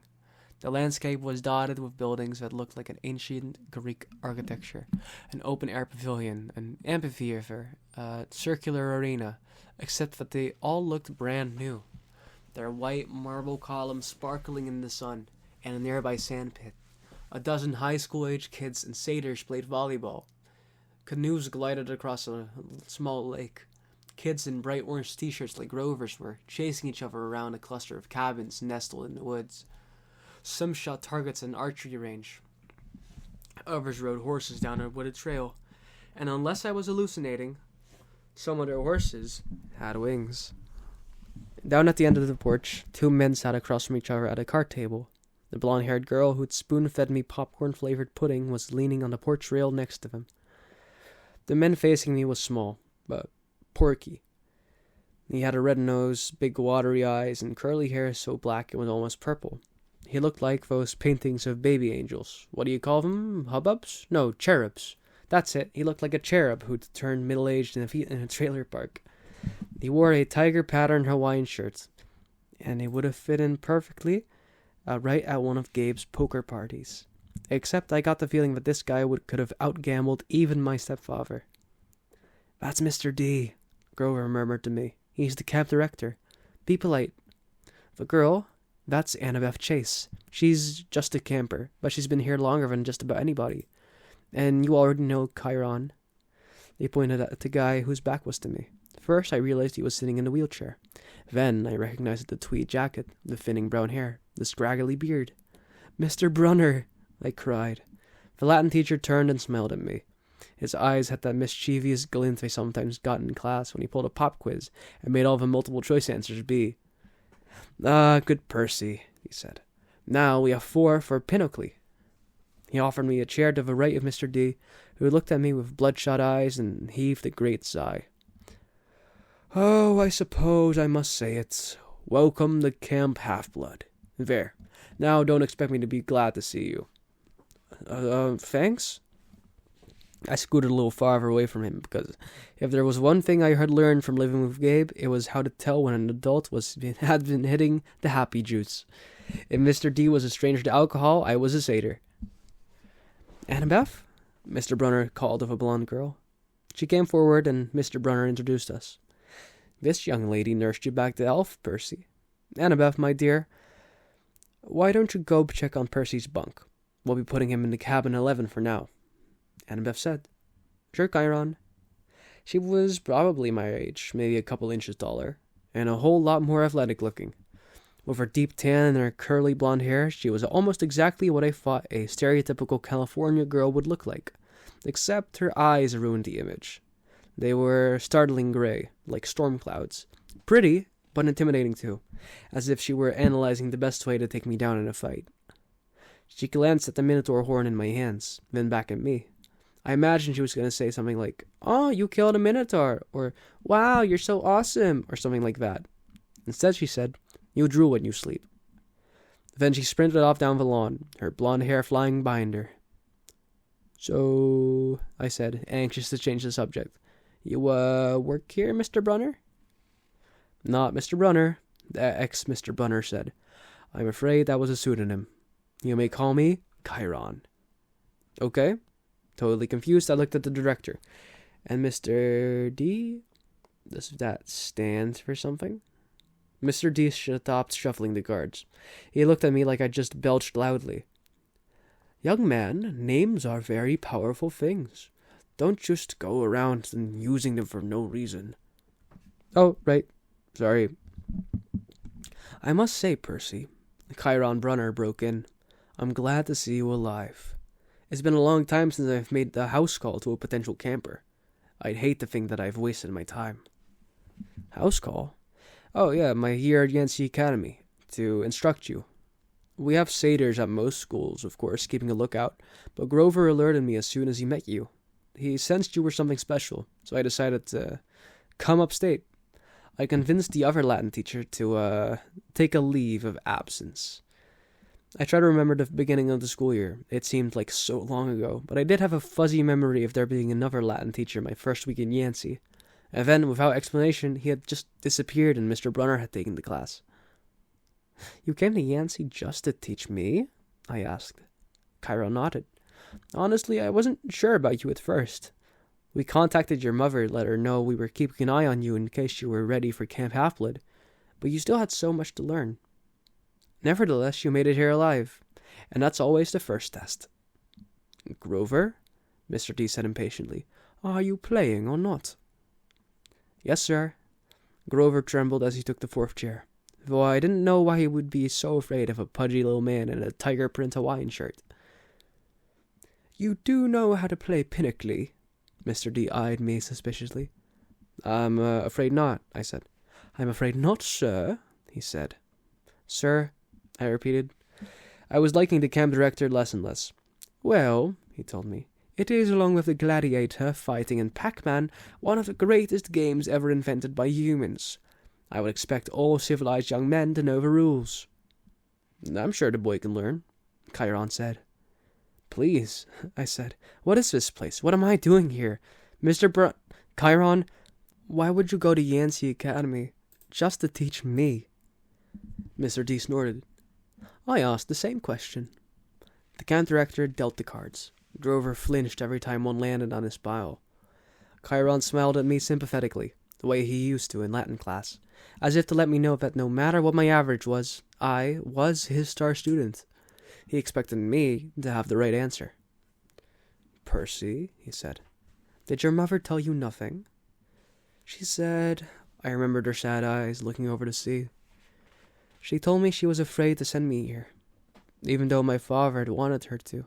She said that once I was here, I probably couldn't leave. She wanted to keep me close to her." "Yeah, typical," Mr. D said. "That's usually how they get killed. Young man, are you bidding or not?" "What?" I asked. He explained, impatiently, how you bid in Pinnacle, and so I did. "I'm afraid there's too much to tell," Chiron said. "I'm afraid our usual orientation film will not be sufficient." "Orientation film?" I asked. No, Chiron decided. Well, Percy, you know your friend Grover is a satyr. You know, he pointed to the horn in the shoebox, that you have killed the Minotaur. No small feat either, lad. What you may not know is what great powers are at work in your life. Gods, the forces you call the Greek gods, are very much alive. I stared at the others around the table. I waited for someone to yell, "Not!" But all I got was Mr. D yelling, "Oh, a royal marriage, trick, trick." He cackled as he tallied up his points. "Mr. D," Grover asked timidly, "if you're not going to eat it, could I have your Diet Coke can?" "Eh? Oh, all right." Grover bit a huge shard out of the empty aluminium can and chewed it mournfully.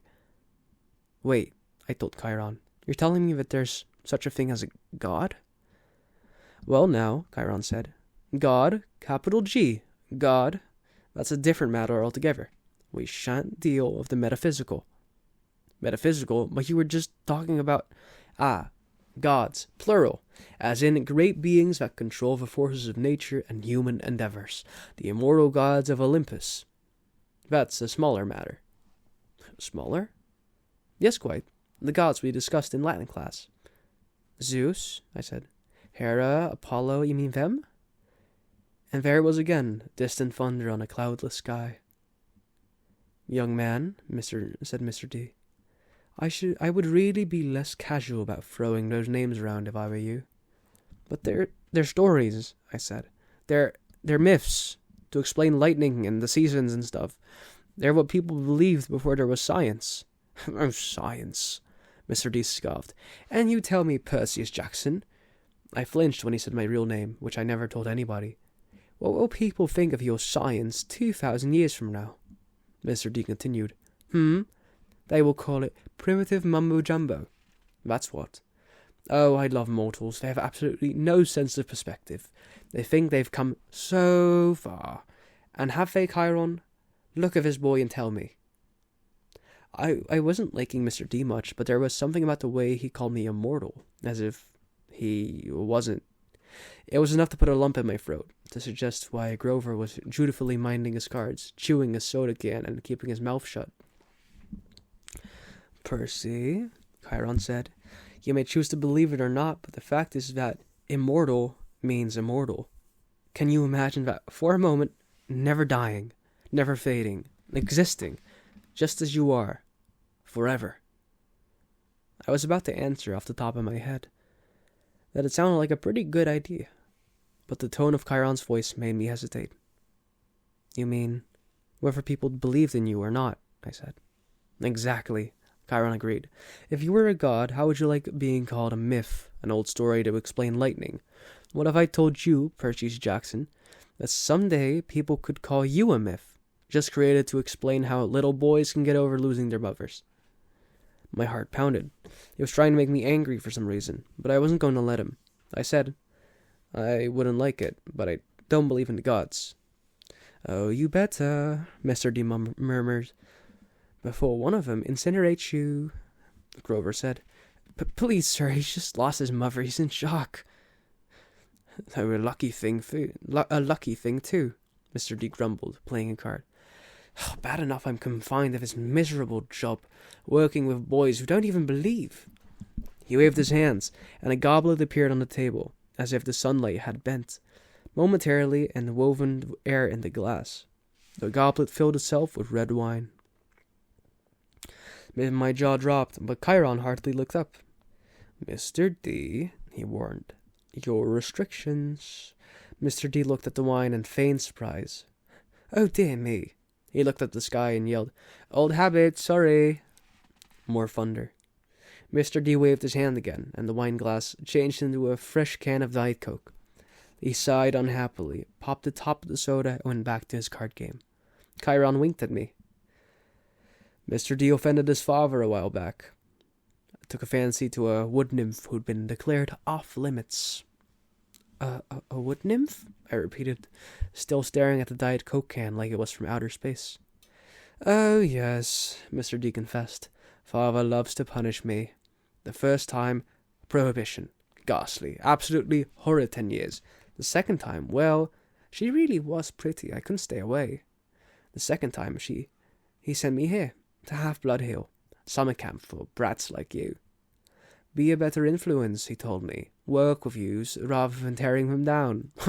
Absolutely unfair. Mr. D sounded about 6 years old, like a pouting little kid. And I stammered, your father is... The Immortales Chiron, Mr. D said. I thought you taught this boy the basics. My father is Zeus, of course. I ran through D names from Greek mythology. Wine, the skin of a tiger, the satyrs that all seemed to work here. The way Grover cringed as if Mr. D were his master. You're Dionysus, I said. The god of wine. Mr. D rolled his eyes. You know, what do they say these days, Grover?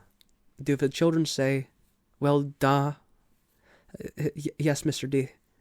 Then yes, well, duh, Percy Jackson. Did you think I was Aphrodite, perhaps? You're a god? Yes, child. A god. You? He turned to look at me straight on, and I saw a kind of purplish fire in his eyes, a hint that his whiny, plump little man was only showing me the tiniest bit of his true nature.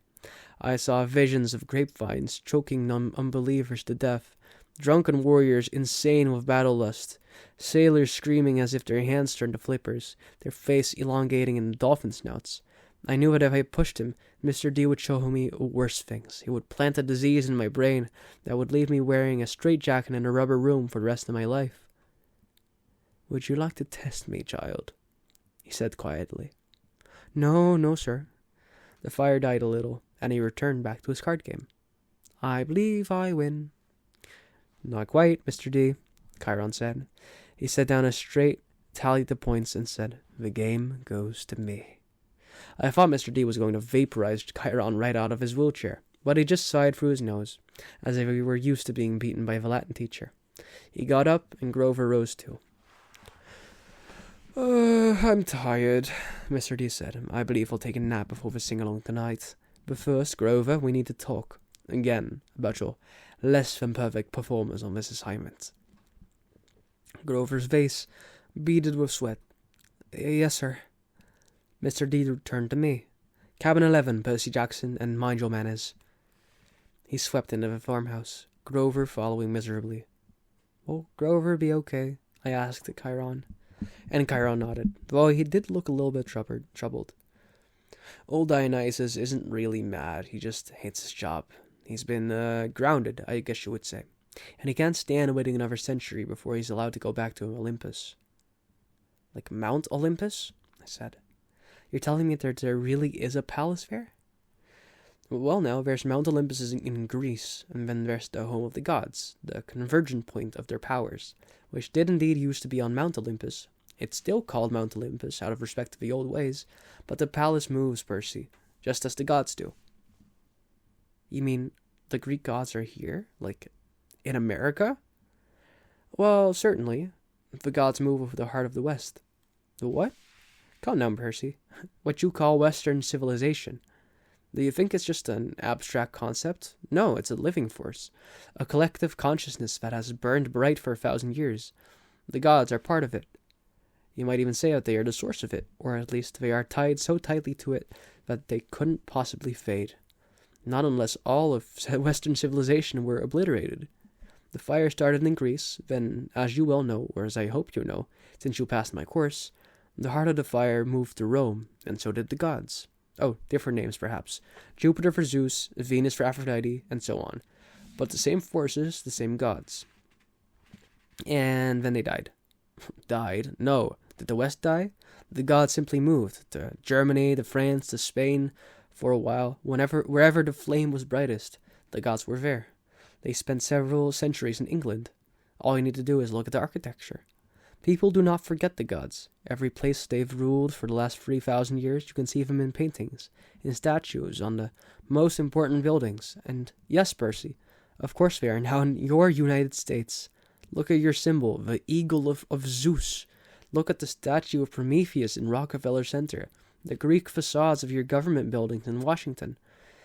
I defy you to find an American city where the Olympians are not prominently displayed in multiple places, like it or not. And believe me, plenty of people weren't very fond of Rome, either.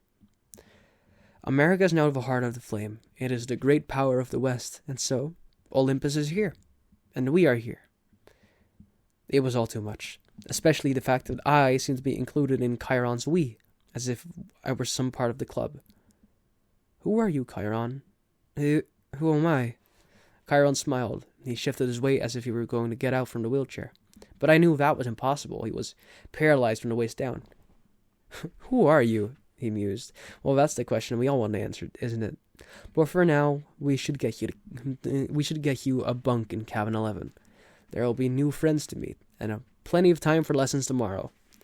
Besides, there will be s'mores at the campfire tonight, and I simply adore chocolate. When he did rise from the wheelchair, there was something odd about the way he did it. His blanket fell away from his legs, but the legs didn't move. His waist kept getting longer, rising above his belt. At first I thought he was wearing a very long white velvet underwear, but as he kept rising out of a chair, taller than any man, I realized that the velvet underwear wasn't underwear. It was the front of an animal, muscle and sinew under coarse white fur, and the wheelchair wasn't a chair. It was some kind of container, an enormous box on wheels, and it must have been magic because there's no way it could have helped all of him. A leg came out, long and knobby-kneed, with a huge polished hoof, then another front leg, then hindquarters, and then the box was empty. Nothing but a metal shell with a couple of fake human legs attached. I stared at the horse who had just sprung from the wheelchair, a huge white stallion, but where its neck should have been was the upper body of my Latin teacher, smoothly grafted to the horse's trunk. Oh, what a relief, the centaur said. I'd been cooped up there in so long, my fetlocks have fallen asleep.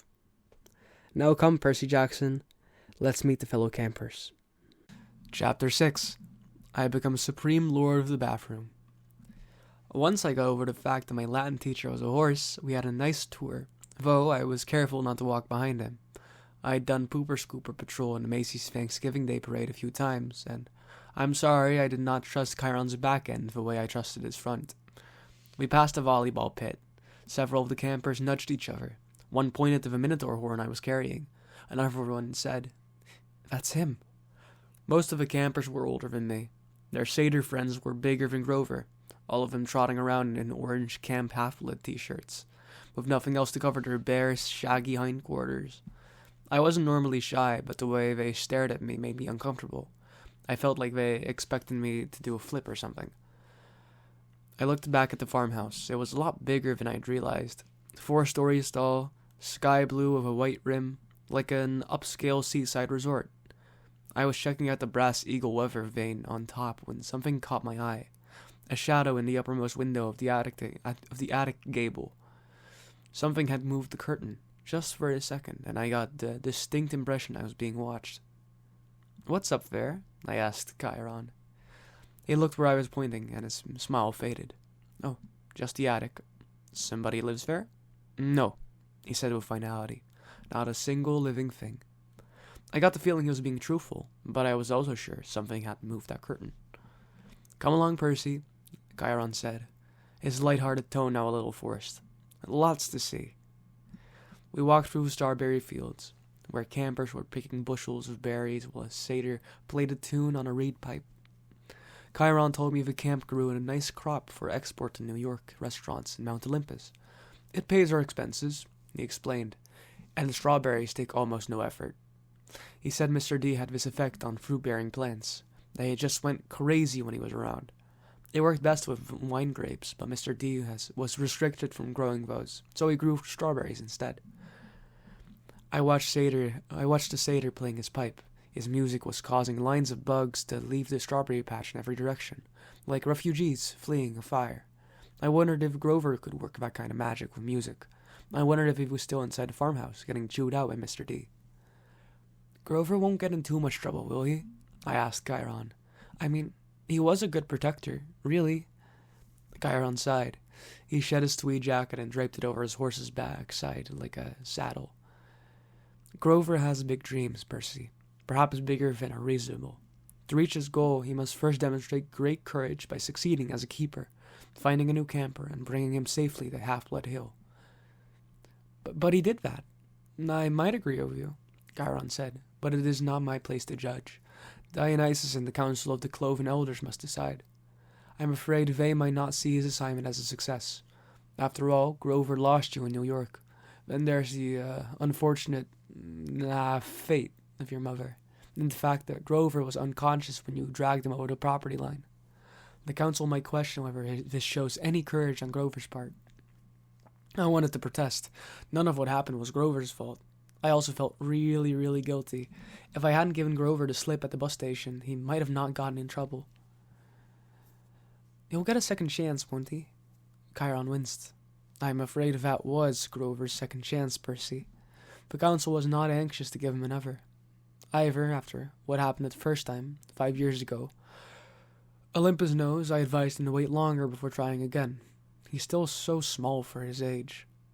How old is he? Oh, 28. What? And he's in 6th grade?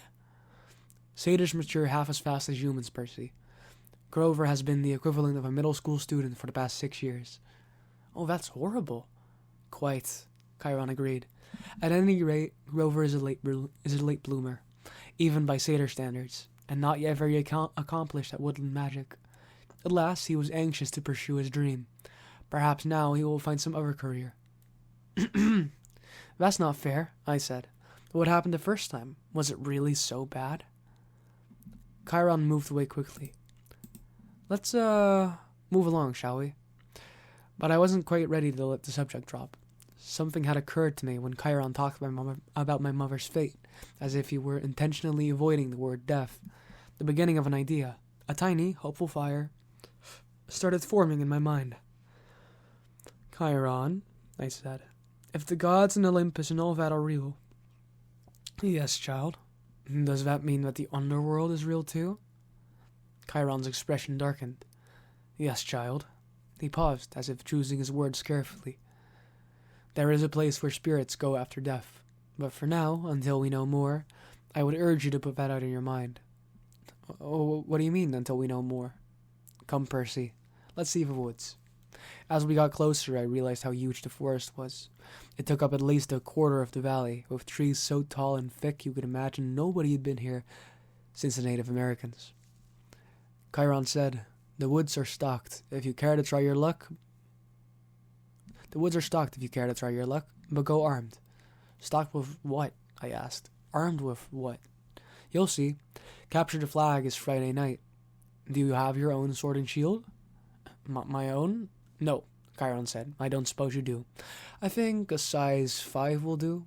I'll visit the armory later. I wanted to ask what kind of summer camp had an armory, but there was too much else to think about. So the tour continued. We saw the archery range, the canoeing lake, the stables, which Chiron didn't seem to like very much, the javelin range, the sing-along amphitheater, and the arena where Chiron said they held sword and spear fights. Sword and spear fights? I asked. Yeah, cabin challenges and all that, he explained. Not lethal, usually. Oh yes, and there's the mess hall. Chiron pointed to an outdoor pavilion framed in white Grecium columns on a hill overlooking the sea. There were a dozen stone picnic tables, no roof, no walls.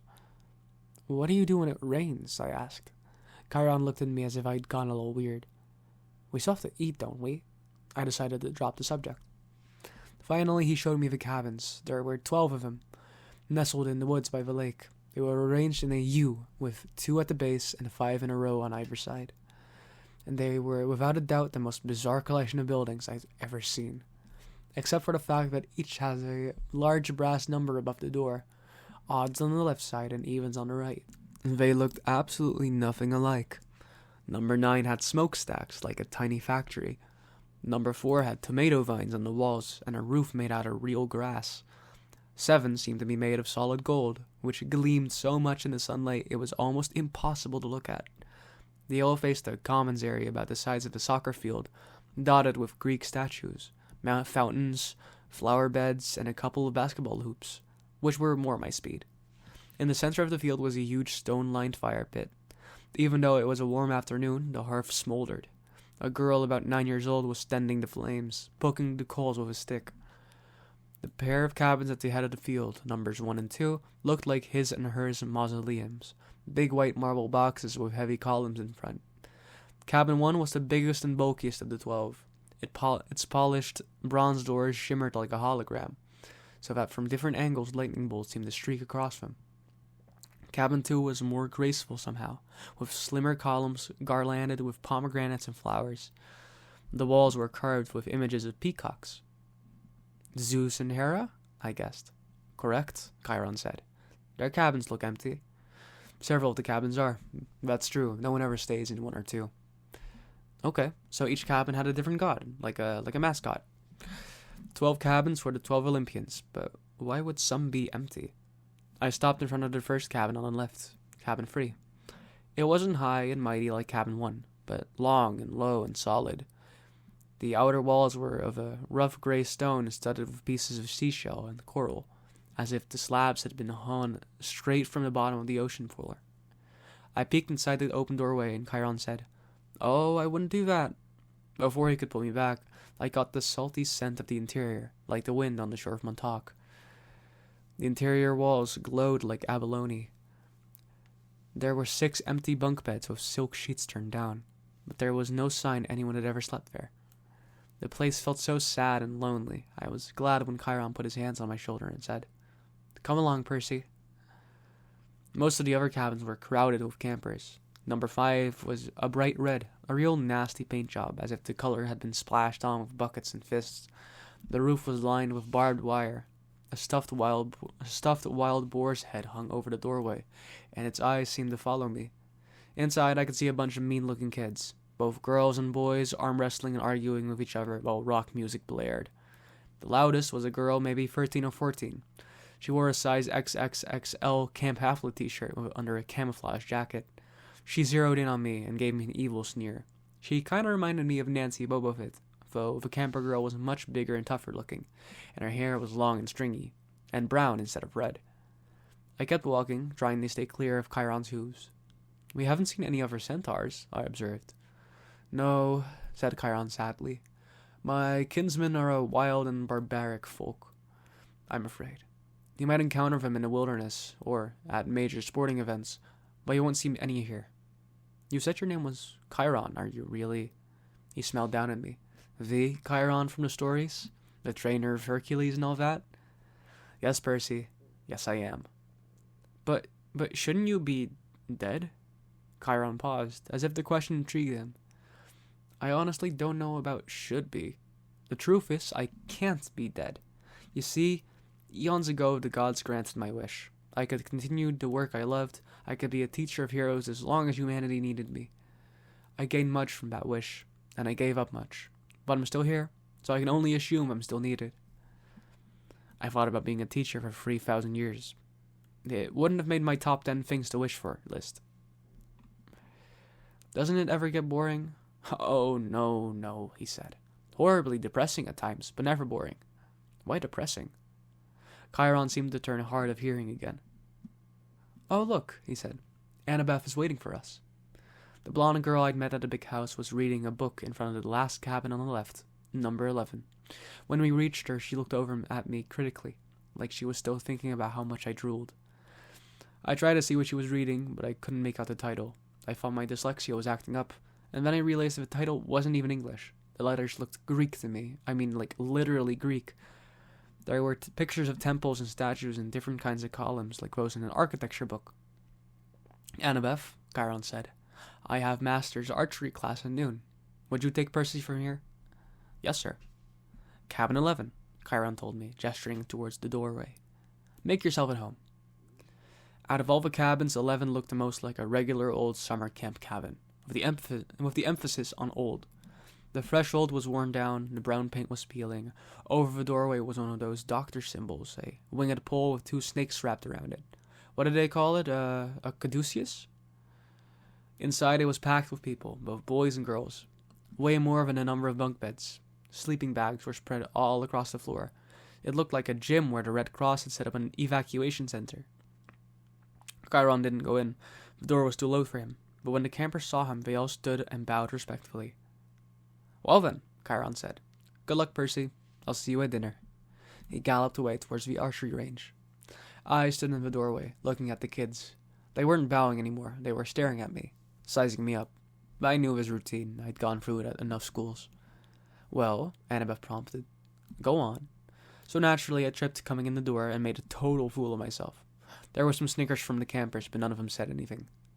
Annabeth announced, Percy Jackson, meet Cabin 11. Regular or undetermined? Somebody asked. I didn't know what to say, but Annabeth said, undetermined. Everybody groaned. A guy who was a little older than the rest came forward. Now, campers. That's what we're here for. Welcome, Percy. You can have that spot on the floor right over there. The guy was about 19, and he looked pretty cool. He was tall and muscular, with short-cropped sandy hair and his friendly smile. He wore an orange tank top, cut-offs, sandals, and a leather necklace with 5 different colored clay beads. The only thing unsettling about his appearance was a thick white scar that ran from just beneath his right eye to his jaw, like an old knife slash. This is Luke, Annabeth said, and her voice sounded different somehow. I glanced over and could have sworn she was blushing. She saw me looking, and her expression hardened again. He's your counselor for now. For now? I asked. Well, you're undetermined, Luke explained patiently. They don't know what cabin to put you in, so you're here. Cabin 11 takes all newcomers, all visitors. Naturally, we would. Hermes, our patron, is the god of travelers. I looked at the tiny section of floor they'd given me. I had nothing to put there to mark it as my own.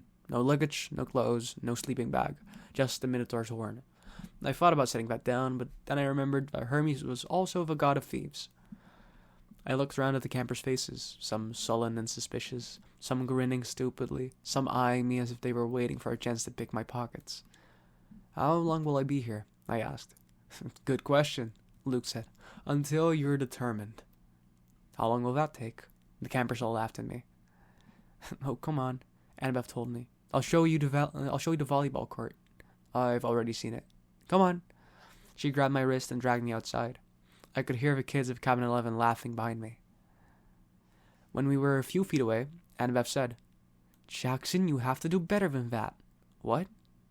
She rolled her eyes and mumbled under her breath. I can't believe I thought you were the one. Hey, what's your problem? I was getting angry now. All I know is I killed some bull guy. Don't talk like that, Annabeth told me. You know how many kids at this camp wish they'd had your chance? What, to get killed? To fight the Minotaur. What do you think we trained for? I shook my head. Look, if the thing I fought really was the Minotaur, the same one in the stories. Yes? Then there's only one. Yes. And he died like a gajillion years ago, right? Theseus killed him in the labyrinth, so... Monsters don't die, Percy. They can be killed, but they don't die. Oh, thanks, that clears it up. They don't have souls like you and me. You can dispel them for a while, maybe even for a whole lifetime if you're lucky, but they are like primal forces. Chiron calls them the archetypes. Eventually, they reform. I thought about Mrs. Dodds. You mean, if I killed one, accidentally with a sword, the Fuhrer... I mean your math teacher, that's right. She's still out there. And you just made her very, very mad.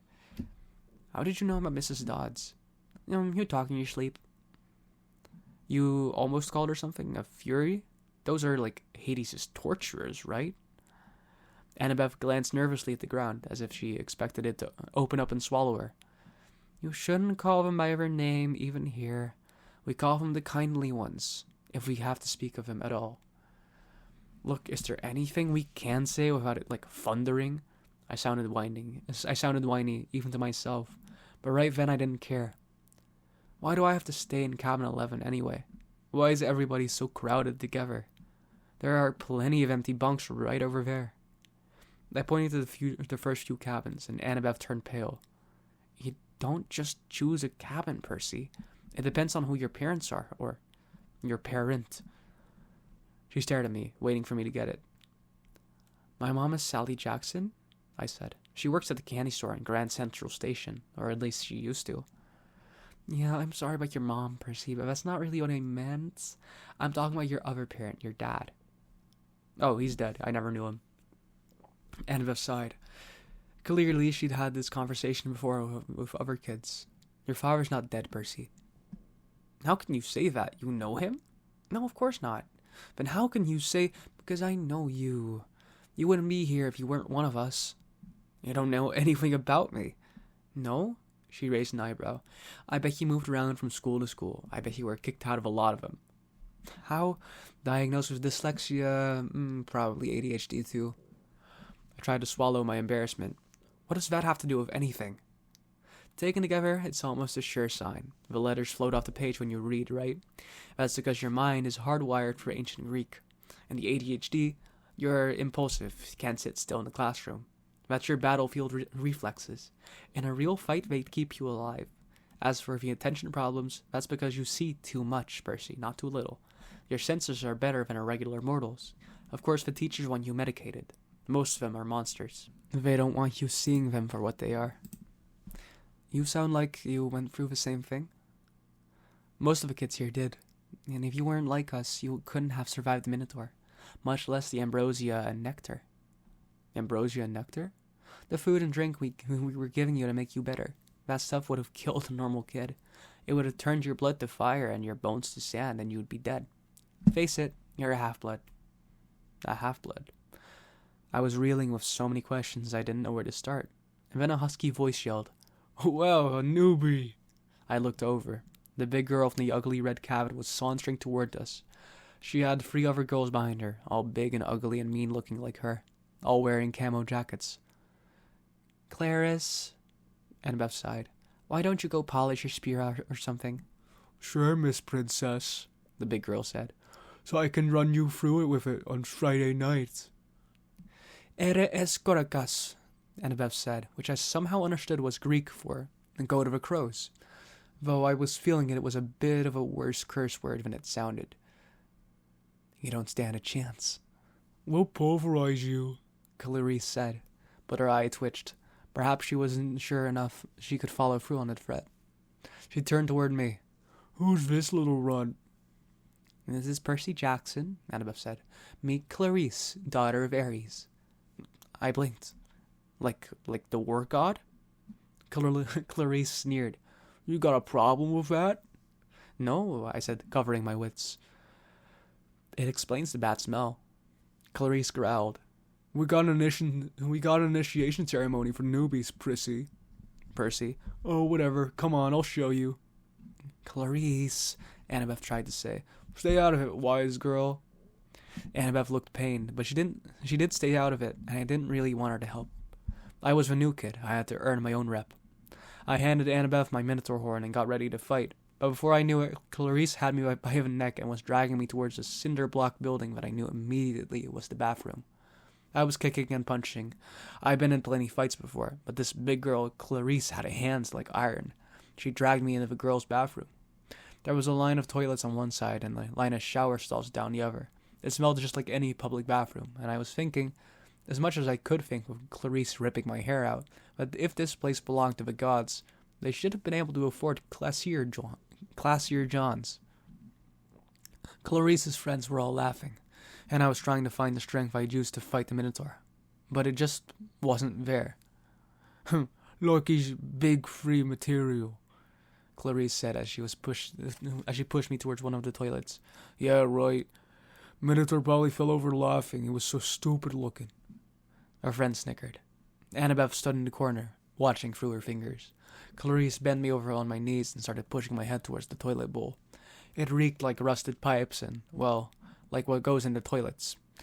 I strained to keep my head up. I wasn't looking at the scrummy water, thinking, I will not go into that. I won't. Then something happened. I felt a tug in the pit of my stomach. I heard the plumbing rumble, the pipe shudder. Clarice's grip of my hair loosened. Water shot out of the toilet, making an arc straight over my head. And the next thing I knew, I was sprawled on the bathroom tiles with Clarice screaming behind me. I turned just as water blasted out of the toilet again, hitting Clarice straight in the face so hard it pushed her down onto her butt. The water stayed on her like a spray from a fire hose, pushing her backwards onto a shower stall. She struggled, gasping, and her friends started coming toward her. But then the other toilets exploded too, and 6 more streams of toilet water blasted them back. The showers acted up too, and together all the fixtures sprayed the camouflage girls right out of the bathroom, spinning them around like pieces of garbage being washed away. As soon as they were out the door, I felt a tug in my gut lessen, and the water shut up as quickly as it had started. The entire bathroom was flooded. Annabeth hadn't been spared. She was dripping wet. but she hadn't been pushed out of the she hasn't been pushed out of the door. She was standing in exactly the same place, staring at me in shock. I looked down and realized I was sitting in the only dry spot in the whole room. There was a circle of dry floor around me. I didn't have one drop of water on my clothes. Nothing. I stood up, my legs shaky. Annabeth said, "How did you—" "I don't know." We walked to the door. Outside, Clarice and her friends were sprawled into the mud, and a bunch of other campers had gathered around the gawk. Clarice's hair was flattened across her face. Her camouflage jacket was sopping, and she smelled like sewage. She gave me a look of absolute hatred. You are dead, new boy. You are totally dead. I probably should have let it go, but I said, "Oh, you want to gargle with toilet water again, Clarice? Close your mouth." Her friends had to hold her back. They dragged her towards cabin 5, while the other campers made way to avoid her flailing feet. Annabeth stared at me. I couldn't tell whether she was just grossed out or angry at me for dousing her. "What?" I demanded. "What are you thinking?" "I'm thinking," she said, "that I want you on my team for Capture the Flag." Chapter 7. My dinner goes up in smoke. Word of the bathroom incident spread rapidly. Wherever I went, campers pointed at me and murmured something about toilet water. Or maybe they were just staring at Annabeth, who was still very much dripping wet. She showed me a few more places. The metal shop, where kids were forging their own swords. The arts and crafts room, where satyrs were sandblasting a giant marble statue of the Goat Man. And a climbing wall, which actually consisted of 2 facing walls that shook violently. Dropped boulders, sprayed lava, and clashed together if you didn't get the top fast enough. Finally, we returned to the canoeing lake, where the trail led back to the cabins. "So I got training to do," Annabeth said flatly. "Dinner's at 7:30. Just follow your cabin to the mess hall." "Annabeth, I'm sorry about the toilets." "Whatever. It wasn't my fault." She looked at me skeptically, and I realized it was my fault. I'd made water shoot out of the bathroom fixtures. I didn't understand how, but the toilets had responded to me. I had become one with the plumbing. "You need to talk to the Oracle," Annabeth said. "Who?" "Not who. What? The Oracle. I'll ask Chiron." I stared into the lake, wishing somebody would give me a straight answer for once. I wasn't expecting anybody to be looking back at me from the bottom, so my heart skipped a beat when I noticed 2 teenage girls sitting cross-legged at the base of the pier, about 20 feet below. They wore blue jeans and shimmering green t-shirts, and their brown hair floated loose around their shoulders, and minnows darted in and out. They smiled and waved as if I were a long-lost friend. I didn't know what else to do. I waved back. "Don't encourage them," Annabeth warned. "Naiads are terrible flirts." "Naiads?" I repeated, feeling completely overwhelmed. "That's it. I want to go home now." Annabeth frowned. "Don't you get it, Percy? You are home. This is the only safe place on Earth for kids like us." "You mean like mentally disturbed kids?" "I mean not human. Not totally human anyway. Half human." "Half human and half what?" "I think you know." I didn't want to admit it, but I was afraid I did. I felt a tingling in my limbs, a sensation I sometimes felt when my mom talked about my dad. "God," I said. "Half God." Annabeth nodded. "Your father isn't dead, Percy. He's one of the Olympians." That's crazy. Is it? What's the most common thing gods did in the old stories? They ran around falling in love with humans and having kids with them. Do you think they've changed their habits in the last few millennia? But those are just, I almost said myths again, but then I remembered Chiron's warning that in 2,000 years I might be considered a myth. "But if all the kids here are half gods, demigods," Annabeth said, "that's the official terms, or half-bloods. And who's your dad?" Her hands tightened around the pier railing. I got the feeling I just trespassed on a sensitive subject. My dad is a professor at West Point," she said. "I haven't seen him since I was very small. He teaches American history." "He's human?" "What? You assume it was to be a male god who finds a human female attractive? How sexist is that?" "Who's your mom, then?" "Cabin 6. "Meaning?" Annabeth straightened. Athena, goddess of wisdom in battle. Okay, I thought. Why not? And my dad? Undetermined. Annabeth said. Like I told you before, nobody knows.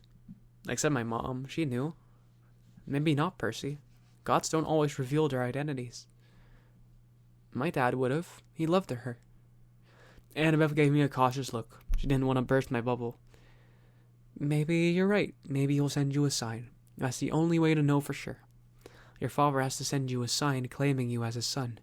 Sometimes it happens. You mean sometimes it doesn't? Annabeth ran her palm along the trail. The gods are busy. They have a lot of kids and they don't always... Well, sometimes they just don't care about us, Percy. They ignore us. I thought about some of the kids I'd seen on the way to the Hermes cabin. Teenagers who looked sullen and depressed, as if they were waiting for a call that would never come. I'd known kids like that at Yancey Academy, shuffled off to boarding school by rich parents who didn't have time to deal with them. But God should behave better. So I'm stuck here, I said. That's it? For the rest of my life?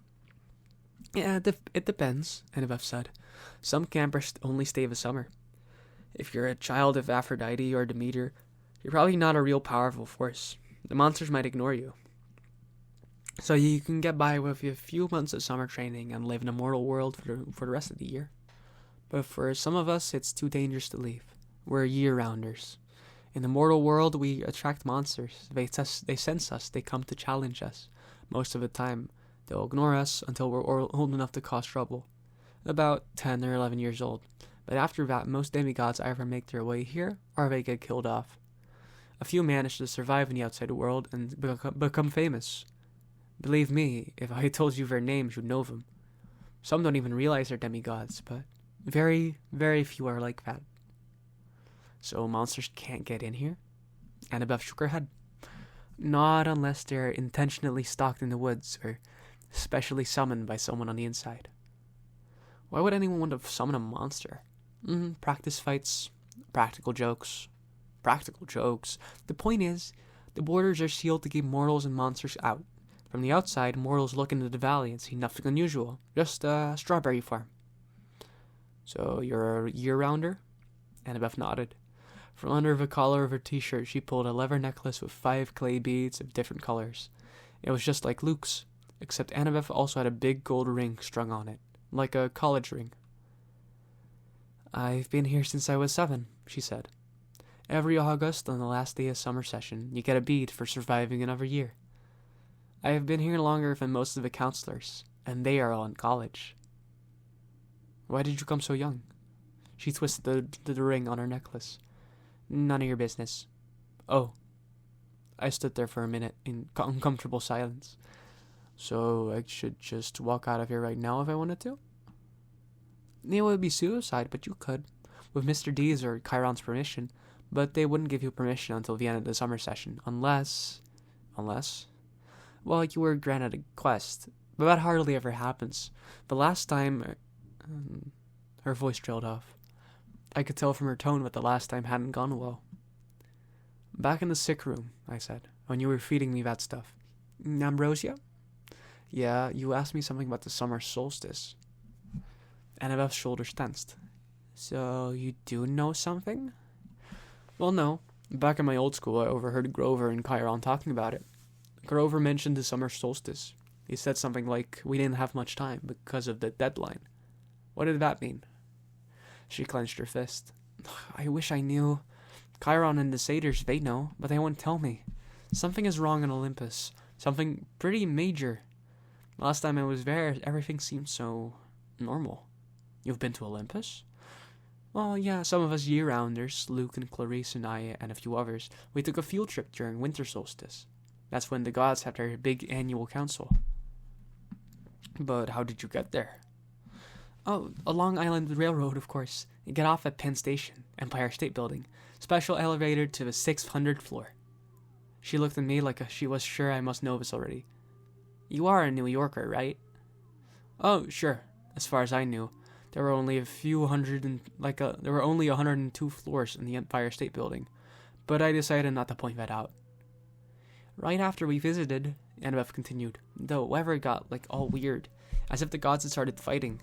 A couple of times since, I've overheard satyrs talking. The best I can figure out is that something important was stolen, and if it isn't returned by summer solstice, there's gonna be trouble. When you came, I was hoping, Athena can get along with just about anybody, except for Ares, and of course she's got that rivalry with Poseidon, but aside from that, I thought we could work together. I thought you might know something. I shook my head. I wished I could help her, but I felt too hungry and tired and mentally overloaded to ask any more questions. I've gotta get a quest, Annabeth muttered to herself. I'm not too young. If they would just tell me the problem. I could smell barbecue smoke coming from somewhere nearby. Annabeth must have heard my stomach growl. She told me to go on. She'd catch me later. I left her on the pier, tracing her fingers across the rail as if drawing a battle plan. Back at Cabin 11, everybody was talking and horsing around, waiting for dinner. For the first time, I noticed that a lot of the campers had similar features. Sharp noses, upturned eyebrows, mischievous smiles.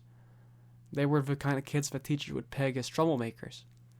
Thankfully, nobody paid attention to me as I walked over to my spot on the floor and plopped down with my Minotaur horn. The counselor Luke came over. He had the Hermes family resemblance, too. It was marred by that scar on his right cheek, but his smile was intact. Found you a sleeping bag, he said. And here, I stole you some toiletries from the camp store. I couldn't tell if he was kidding about the stealing part. I said, thanks. No prob. Luke sat next to me, pushed his back against the wall. So, tough first day? I don't belong here, I said. I don't believe in gods. Yeah, he said. That's how we all started. Once you start believing in them, it doesn't get any easier. The bitterness in his voice surprised me, because Luke seemed like a pretty easygoing guy. He looked like he could handle just about anything. So, your dad's Hermes? I asked. He pulled a switchblade out of his back pocket, and for a second I thought he was going to gut me, but he just scraped the mud off the sole of his sandal. Yeah, Hermes. The wing-footed messenger guy? That's him. Messengers, medicine, travelers, merchant, thieves. Just about anyone who uses the roads. That's why you're here, enjoying the Cabin 11's hospitality. Hermes isn't picky about who he sponsors. I figured Luke didn't mean to call me a nobody. He just has a lot on his mind. You ever meet your dad? I asked. Once. I waited, thinking that if he wanted to tell me, he'd tell me. Apparently, he didn't. I wondered if the story had something to do about how he's got his scar. Luke looked up and managed to smile. Don't worry about it, Percy. The campers here, they're mostly good people after all. We're extended family, right? We take care of each other. He seemed to understand how I felt, and I was grateful for that, because an older guy like him, even if he was a counselor, should have steered clear of an uncool middle schooler like me. But Luke had welcomed me into the cabin. He'd even stolen me some toiletries, which was the nicest thing anybody had done for me all day. I had decided to ask him about my last big question, the one that had been bothering me all afternoon. Clarice, from Ares, was joking about me being like big free material. Then Annabeth, twice, she said I might be the one. She said I should talk to the oracle. What's that about? Luke folded his knife. I hate prophecies. What do you mean? His face twitched around the scar. Let's just say I messed things up for everybody else. The last 2 years, ever since my trip to the Garden of the Hesperides went sour, Chiron hasn't allowed any more quests. Annabeth's been dying to get out into the world. She pestered Chiron so much, he finally told her he already knew her fate. He'd had a prophecy from the oracle. He wouldn't tell her the whole thing, but he said Annabeth wasn't destined to go on a quest yet. She had to wait until somebody special came to camp. Somebody special? Don't worry about it, kid, Luke said. Annabeth wants to think every new camper who comes through here is the omen she's been waiting for. Now, come on, it's dinner time. The moment he said it, a horn blew in the distance. Somehow I knew it was a conch shell, even though I'd never heard one before. Luke yelled, 11, fall in! The whole cabin, about 20 of us, filed into the common yard. We lined up in order of seniority, and so of course I was dead last. Campers came from the other cabins too, except for the 3 empty cabins at the end, and the cabin 8, which had looked normal in the daytime, but now was starting to glow silver as the sun went down. We marched up the hill to the mess hall pavilion. Satyrs joined us from the meadows. Naiads emerged from the canoeing lake. A few other girls came out of the woods. And when I say out of the woods, I mean straight out of the woods. I saw one girl, about 9 or 10 years old, melt from the side of a maple tree and come skipping up the hill. In all, there were maybe 100 campers, a few dozen satyrs, and a dozen assorted wood nymph and naiads. At the pavilions, torches blazed around the marble columns. A central fire burned in a bronze brazier the size of a bathtub. Each cabin had its own table, covered in white cloth trimmed in purple. 4 of the tables were empty, but cabin 11's was way too overcrowded. I had to squeeze onto the edge of a bench with half my butt hanging off. I saw Grover sitting at table 12 with Mr. D, a few satyrs, and a couple of plump blonde boys who looked just like Mr. D. Chiron stood to one side, the picnic table being way too small for a centaur. Annabeth sat at table 6 with a bunch of serious-looking athletics kids, all with her gray eyes and honey blonde hair. Clarice sat behind me at Arius' table. She'd apparently gotten over being hosed down because she was laughing and belching right alongside her friends. Finally, Chiron pounded his hoof against the marble floor of the pavilion, and everybody fell silent. He raised a glass. "To the gods!" Everybody else raised their glasses. "To the gods!" Wood nymphs came forward with platters of food. Grapes, apples, strawberries, cheeses, fresh bread, and yes, barbecue. My glass was empty, but Luke said, "Speak to it. Whatever you want. Non-alcoholic, of course." I said, "Cherry Coke." The glass filled with a sparkling caramel liquid. Then I had an idea. Blue Cherry Coke. The soda turned a violent shade of cobalt. I took a cautious sip. Perfect. I drank a toast to my mother. She's not gone, I told myself. Not permanently, anyway. She's in the underworld, and if that's a real place, then someday... "Here you go, Percy," Luke said, handing me a platter of smoked brisket. I loaded up my plate and was about to take a big bite when I noticed everybody getting up, carrying their plates towards the fire in the center of the pavilion. I wondered if they were going for desserts or something. "Come on," Luke told me. As I got closer, I saw that everybody was taking a portion of their meal and dropping it into the fire. The ripest strawberry, the juiciest slice of beef, the warmest, most buttery roll. Luke murmured in my ear, "Burnt offerings for the gods. They like the smell." "You're kidding." His look warned me not to take this lightly, but I couldn't help wondering why an immortal, all-powerful being would like the smell of burning food. Luke approached the fire, bowed his head, and tossed in a cluster of fat red grapes. "Hermes." I was next. I wish I knew what God's name to say. Finally, I made a silent plea. "Whoever you are, tell me, please." I scraped a big slice of brisket into the flames. When I caught a whiff of the smoke, I didn't gag. It smelled nothing like burning food. It smelled of hot chocolate and fresh-baked brownies, hamburgers on the grill and wildflowers, and 100 other good things that shouldn't have gone well together but did. I could almost believe that the gods could live off that smoke. When everybody had returned to their seats and finished eating their meals, Chiron pounded on his hoof again for our attention. Mr. D got up with a huge sigh. "Yes, I suppose I'd better say hello to all you brats. Well, hello. Our activities director, Chiron, says the next captured flag is Friday. Cabin 5 presently holds the laurels." A bunch of ugly cheering rose from the Aries table. "Personally," Mr. D continued, "I couldn't care less, but congratulations. Also, I should tell you that we have a new camper today. Peter Johnson." Chiron murmured something. Percy Jackson," Mr. D corrected. "That's right, hurrah, and all that. Now run along to your silly campfire. Go on." Everybody cheered. We all headed down towards the amphitheater, where Apollo's cabin let us sing along. We sang camp songs about the gods and ate s'mores and joked around. And the funny thing was, I didn't feel that anyone was staring at me anymore. I felt like I was home. Later in the evening, when the sparks from the campfire were curling into the starry sky, the conch horn blew again, and we all filed back to our cabins.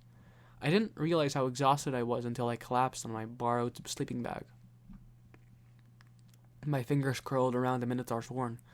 I thought about my mom, but I had good thoughts. Her smile, the bedtime story she would read me when I was a kid, the way she would tell me to not let the bedbugs bite. And when I closed my eyes, I fell asleep instantly. And that was my first day at Camp Half-Blood. I wish I'd known how briefly I would get to enjoy my new home.